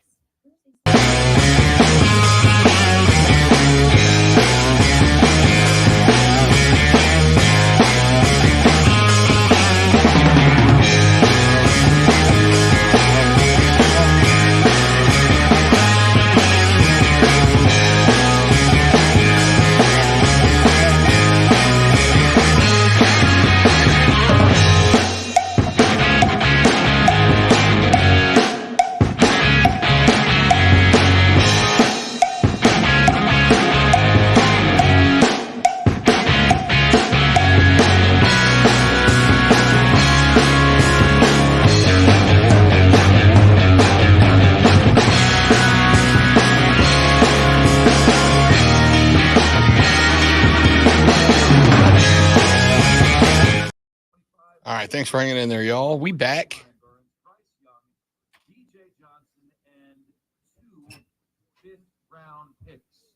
Ladies and gentlemen, I hereby release you from your tenant to be a Carolina Panthers fan. You are free. Go live your life. Unbelievable. I'm Mark Ryan. Offsides with Mark Wright, 3 to 7 p.m. today on the Fan Upstate, 97.7 FM Greenville, 97.1 FM Spartanburg, and on the Odyssey app. Ingles Markets is a proud sponsor of the Mark Ryan Sports Bid. From the playing field to the stands to your own living room, Ingles Markets has everything you need to fuel your athlete or satisfy all the hungry fans in your life. Ingles, low prices, love the savings. Some people just know there's a better way to do things, like bundling your home and auto insurance with Allstate, or hiring someone to move your piano instead of doing it yourself. So do things the better way. Bundle home and auto and save up to 25% with Allstate. Bundled savings vary by state and are not available in every state. Is it okay if the client parks really bad? A client? Yes. People who spend a lot of money Thanks here. for calling Discover. This is Gabby. Hey, Because Gabby. that's bad. Right. Obviously, I have to come see this now. Oh, of course. Anyone with a No! call and talk to a real person 24/7. Hey, Now, how get can I help? someone to move? I used my Discover card to buy these yellow pleather pajamas, and I'm Was that her? not sure. No. Oh, okay. She's right there. That's what I thought. Seven But US-based That's customers. the client. It pays to Not discover. a- Limitations apply. Do you know who that is? I know who one of the people were that come out of there. Purchase Yes. Camp Text Lejeune him. settlement No. message. The government will issue the beginning of running fast. Limiting settlements to Camp Lejeune, Rolene's, families, and That awards will range could from get me fired. $550,000 with an option for higher amounts. If you or a loved one spent time at Camp Lejeune and suffered cancers of the bladder, liver or kidneys, leukemia, non-Hodgkin's lymphoma, Parkinson's, or kidney issues, you may be entitled to a significant financial reward for your Camp Lejeune claim and could be paid within 60 days after accepting your settlement with your VA benefits fully protected. But the deadline for filing is fast approaching, so you need to act now. Call the James Harris Law Camp Lejeune helpline now to get the compensation you deserve. We're already fighting. What's with these homies dissing my girl? Why do they got a front? I gotta admit, Weezer's okay. I don't. You and Chris are really into them, but it's because they were around when you guys were teenagers, probably. So Were they your teenage band? No, but they were definitely on the list.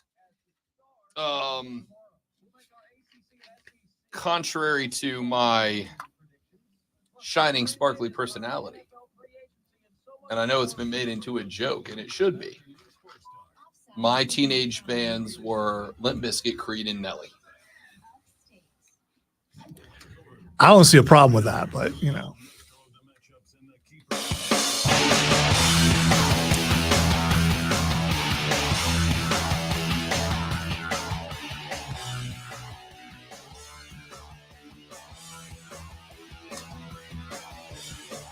The Rob Brown Show carries on. It is the Fan Upstate. Rob and Lonzo and you be a part of the radio broadcast this lovely Upstate Wednesday on the Renewal by Anderson of the Carolinas fan phone at 844-326-3663. You can text us on the text line at 71307 if you'd like to get at us in that direction. Now's a wonderful time to do it. You can X, formerly known as Twitter, me at the Rob Brown Show. You can X, formerly known as Twitter, the great one, at Lonzo on Word. You can X, formerly known as Twitter, everybody at the station, at the Fan Upstate. Can I say one thing real quick? I'm going to respond lovingly to one of our afternoon cohorts. That would be the legendary and owner of many Schmedium t-shirts, Diesel. So you saw what I sure did. And I'm going to respond. That seemed like an attack to me. I could be wrong. And it's because of the quotations. I'm just saying. I honestly don't have an issue with the take here. I don't. Because as I said earlier, is it because of who said it? No. Because yes, in that I know I can have this conversation with Diesel, and I know that Diesel has a deep passion for college football. So I know he's intense about this, and he should be. I legitimately, I will be spending today watching the ACC and SEC basketball tournaments, and I will be listening to Offsides because I am very curious what both Diesel and Mark Ryan have to say about the comments of Nick Saban. Here, I'll tell you what, because we got a minute. For those of you that weren't around back at the beginning of the last hour, here's what Nick Saban said on Capitol Hill yesterday. All the things that I believed in for all these years, 50 years of coaching, no longer exist in college athletics. So it's always was about developing players. It was always about helping people be more successful in life. My wife even said to me, we'd have all the recruits over on Sunday with their parents for breakfast. And she would always meet with the mothers and talk about how she was going to help and impact their sons and how they would be well taken care of. And she came to me, like right before I retired and said, why are we doing this? And I said, what do you mean? She said, all they care about is how much you're going to pay them. They don't care about how you're going to develop them, which is all what we've always done. So why are we doing this? So I said to that earlier in the show, smartastically, which of your 3 multi-million-dollar houses did this conversation take place in, Nick Saban? Was it your $17 million beach house? Was it your $11 million lake house? Or was it your multi-million-dollar, I assume, mansion in Tuscaloosa that you and Miss Terry had this conversation? Because I think it's important to the conversation to put into context who you are and where you are from when we talk about this. So I kind of took a run at Nick. I said, I respect Nick Saban. I think Nick Saban is undoubtedly one of, if not the most important voices in the history of college football. If Nick Saban talks, Rob Brown's going to listen forever and always, as long as he's around and he's involved. A guy on Twitter by the name of Nicky Perks said, quote, I genuinely don't understand the hate Nick Saban is getting right now. The man is 72 years old, and after dedicating 50 years to college football, he's retiring. And instead of bleeping off to one of his $10 million homes like everyone is posting, he is the scum-filled city of Washington, D.C., fighting for the stability of the sport we all love and care about. So sure, hate him for kicking your team's asses for the better part of 2 decades, but damn, at least give the guy credit for trying to help. See, here's the problem. This is part of the issue you bump into. And we talked about this earlier. I mentioned a conversation I had on Twitter last night with Johnny Carrots, P1 of the show. I like Johnny Carrots. I said part of the conversation that has to be acknowledged is that sometimes you look at a circumstance and it comes from a different philosophy entirely, right? Like it doesn't really have anything to do with your background or your upbringing or your socioeconomic status. It's just a philosophical difference. If you don't think players should be paid, then nothing about this is a problem or is good to you.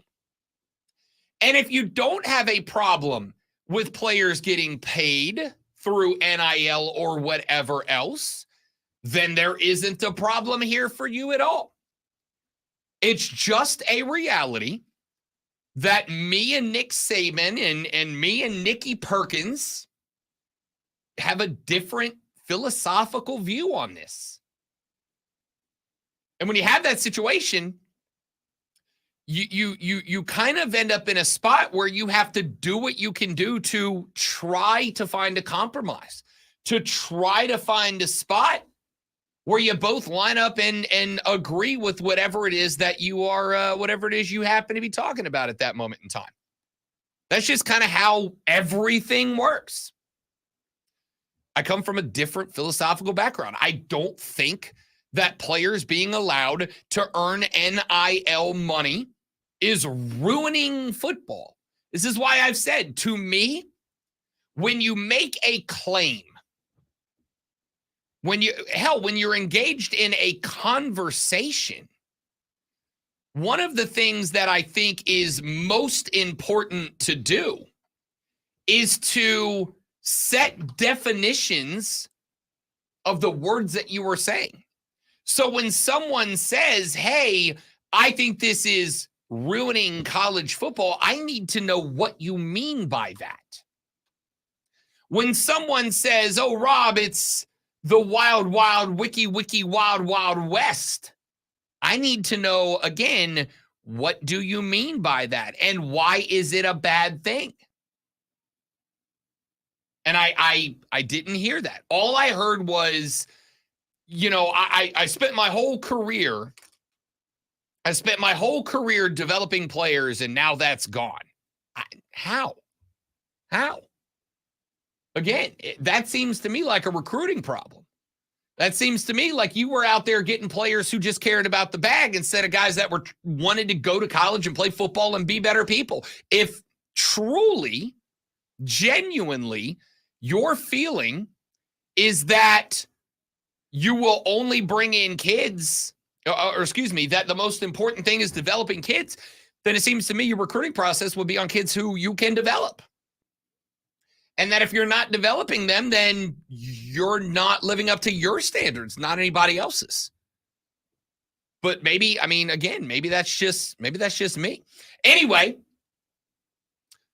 Diesel responded and said, Twitter is full of contrarians, burger flippers who think they out-logic any argument in 140 characters, who believe they know ball better than people who devoted their entire lives to it. Here's the thing, and this is what I'd say to Diesel. I'd tell him, we'd have this phone conversation, I'd tell him to his face. I'm not sitting here making an argument about which base defense is better with Nick Saban. When Nick Saban gets into his game planning mode to take on Arkansas or whatever, I'm not sitting here saying I'm going to out game plan Nick Saban. The whole I know ball thing, I mean, yeah, I like to think I know ball for sure. Well, don't let him put doubt in there. You've said many times you are a knower of ball. I You am a have knower of ball. PhD, and now you said you think. I do know ball. Oh, don't let that guy do that to you. I feel like I can sit down and talk ball, X's and O's, with just about anybody. I'm not saying I'm on the same level as Nick damn Saban, but here's the thing. Nick Saban is not talking about football. He's talking about all of the outside things in football.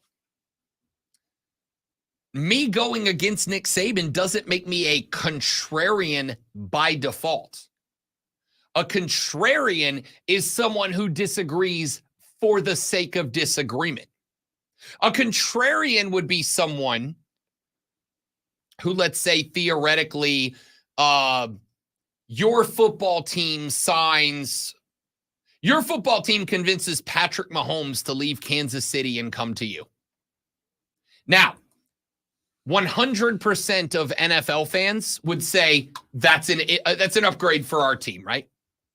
I don't think there's another team that has Patrick Mahomes at QB. 100% of NFL fans would say that's a good move. And I would make the argument that if theoretically somebody got onto the radio and said, this is actually a bad move for your team, that would be a contrarian. There is no justification for that. If New Orleans signed Patrick Mahomes tomorrow and I got on the radio and said, Patrick Mahomes is not as good as Derek Carr. Girl.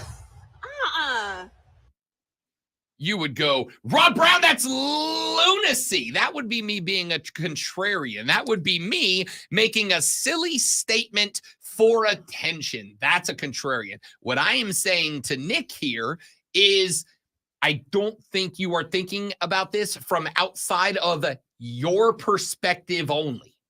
You are only thinking about this as a college football coach.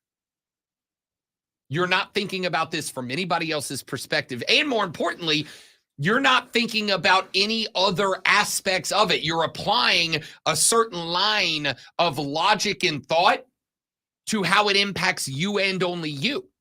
You're not taking that same line of logic and applying it anywhere else.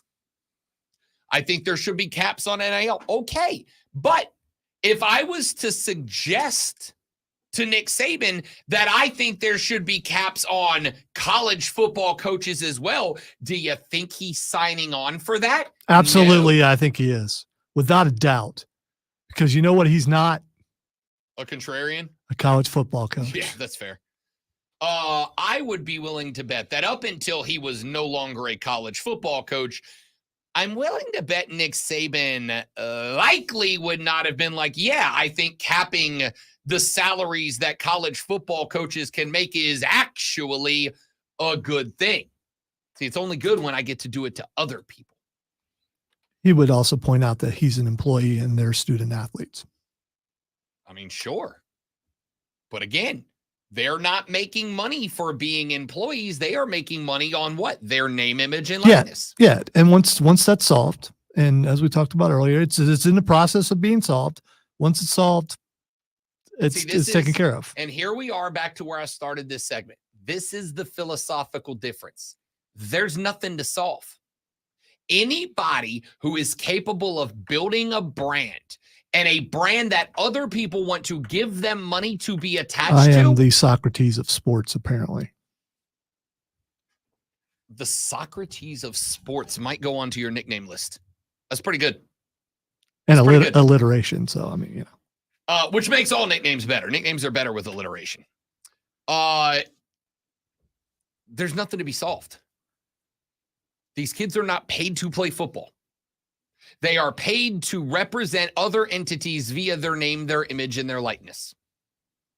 That happens to me too. I get paid to come on this show and go, hey, go eat at Joe's, go smoke cigars over here, drink this kind of beer, whatever the case might be. I don't work for that burger company or cigar plant or brewery. I don't work for them.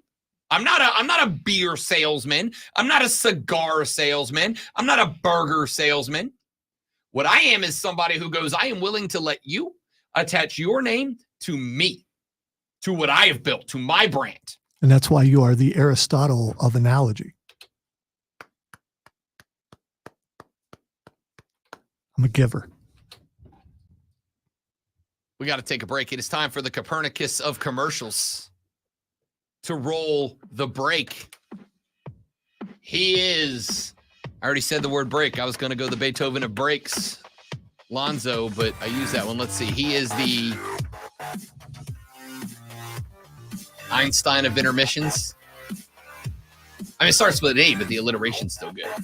My hair's better. Back after this to wrap up the show. It's the Rob Brown Show. It's the Fan Upstate.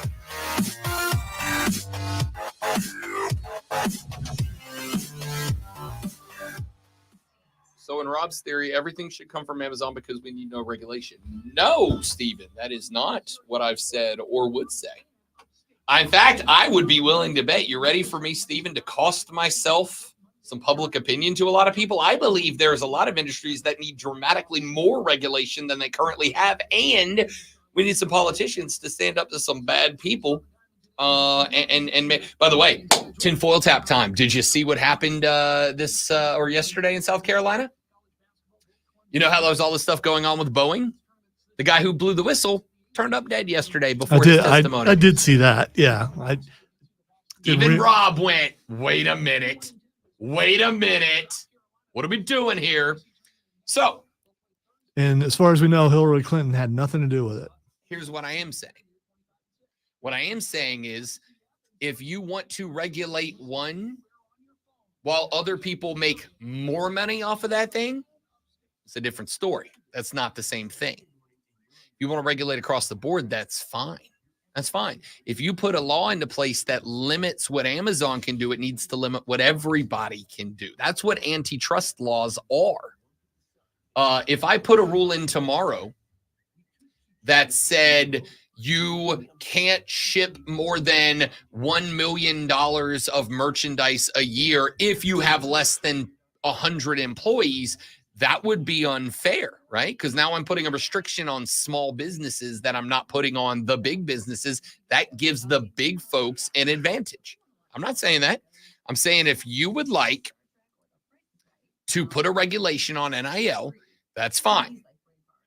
But I want a regulation on coaches' salaries too. And I want a regulation on TV contracts. And I want a regulation on all the places that high-level folks are using college football to make millions of dollars, or else don't come at me, bro.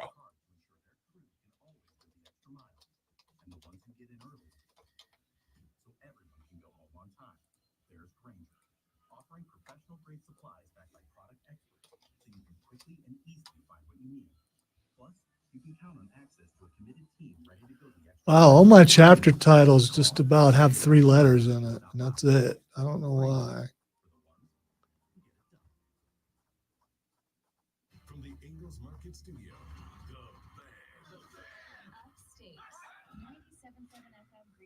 That's an amazing theory, James.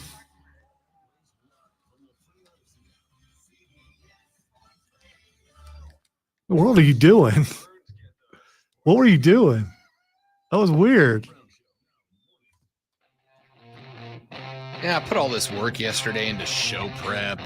Put all this work yesterday into coming up with all these fun, compelling, interesting. We were talking about the NHL and Atlanta. You just look like you were putting your headphones on an invisible head. Therefore, I was trying to get the wires. It just, but it looked like because you were stretching it out, like it's like, okay, what is he seeing? What is he? He's finally lost it. It's good. He's gone. I was going to talk about the NHL to Atlanta, winners and losers, and NFL free agency through day number 2. You did get to the Patriots thing. You talked about the NHL to Atlanta. It was in the water cooler cheat sheet. I wanted to go deeper. It's still talking about it.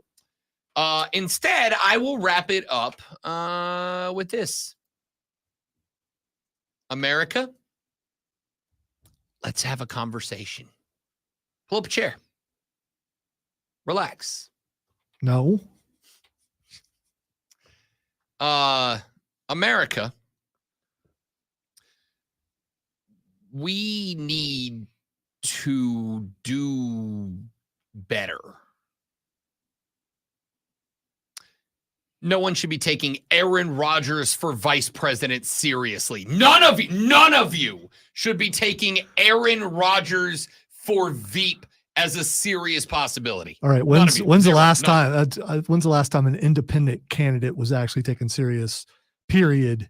As far as a presidential candidate goes. So if you're not going to take the presidential candidate seriously, why would you take the VP, who he has not commented yet? We don't know if he has anything to do with this. I mean, I hope he says he's down for the office if RFK Jr. is elected, which is not going to happen. So. Aaron Rodgers has been engaged in conversations with RFK You know what? Jr. You know what, Rob? I've been engaged in conversation with you all day. Yeah, and you regret it yet? Like in 10 minutes into hour one. But you know.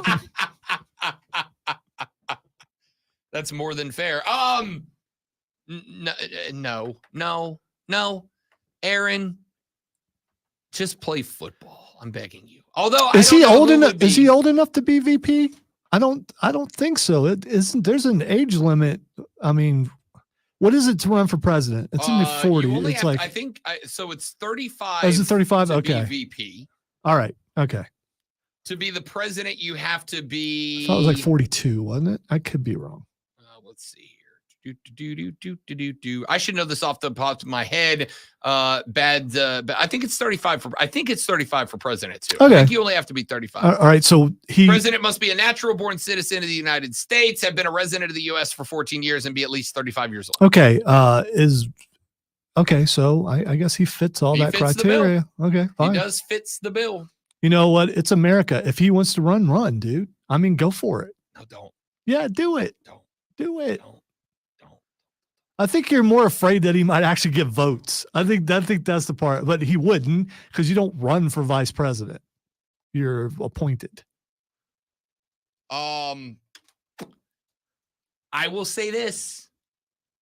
If we have all subconsciously and quietly gotten to the point that we accept we might as well just go full clown show when it comes to politics, Then it's time for Diarrhea Dwayne. no, then get rid of RFK and let's do a joint Jesse Ventura Aaron Rodgers ticket. Jesse- we don't ever need RFK. He's Jesse's not already funny. ran. Jesse's already ran before.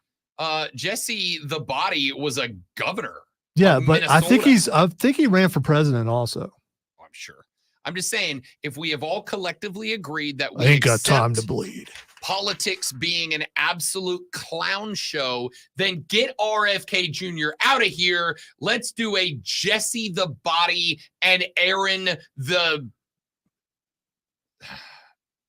peyote guy Rodgers ticket. Let's get weird. If we're gonna be weird, let's go all in. Full lean. Texter said also Baker. So I'm glad to know we still got our folks out there.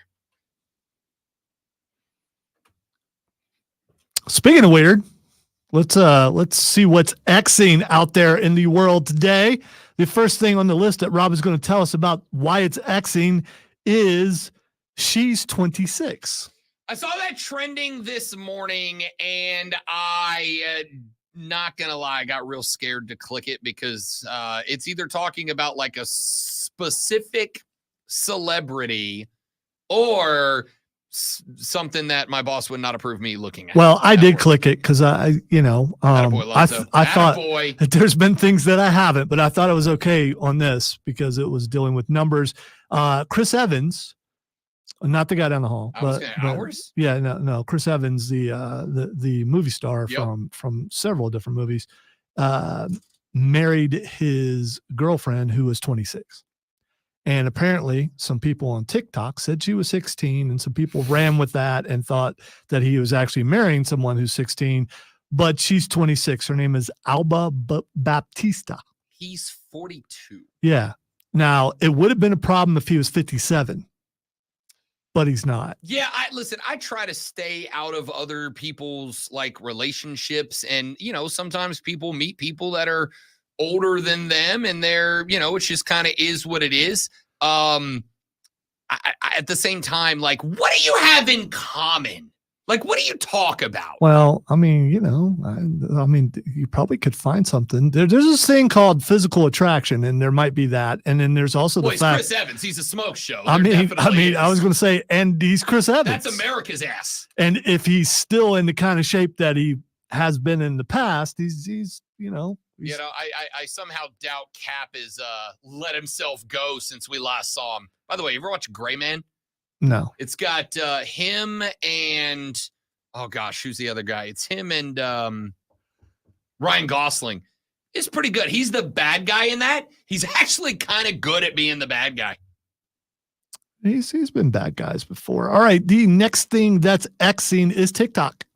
So, a lot of discussion, a lot of debate going on around TikTok right now. The thought is there is the potential down the road for a full nationwide ban on TikTok. And I guess there's kind of an interesting because Joe Biden for a while was pro-banning TikTok, but now the Biden campaign's on TikTok. Donald Trump was initially anti-banning TikTok, but now he's pro-banning TikTok.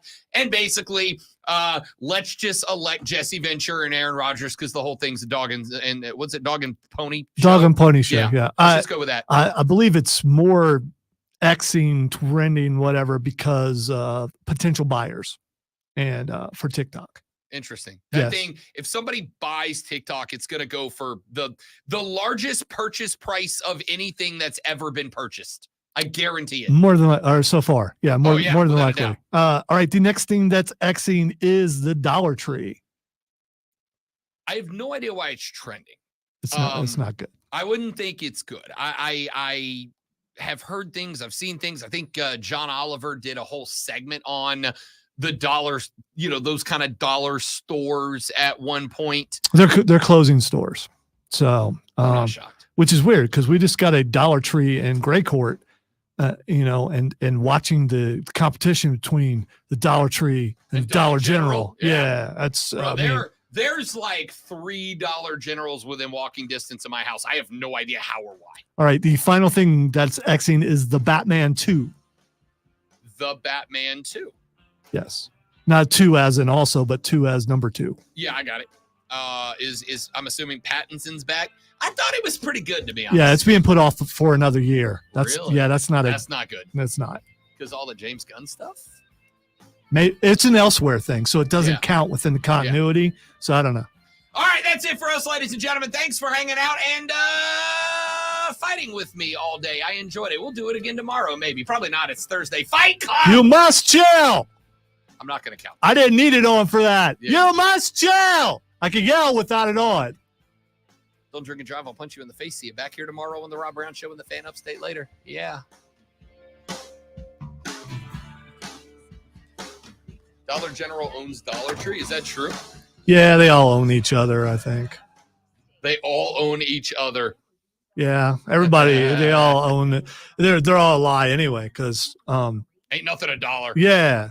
I want to go to why is this not $1? Charge $1 or stop lying, Yes. liars. You might as well be FTR.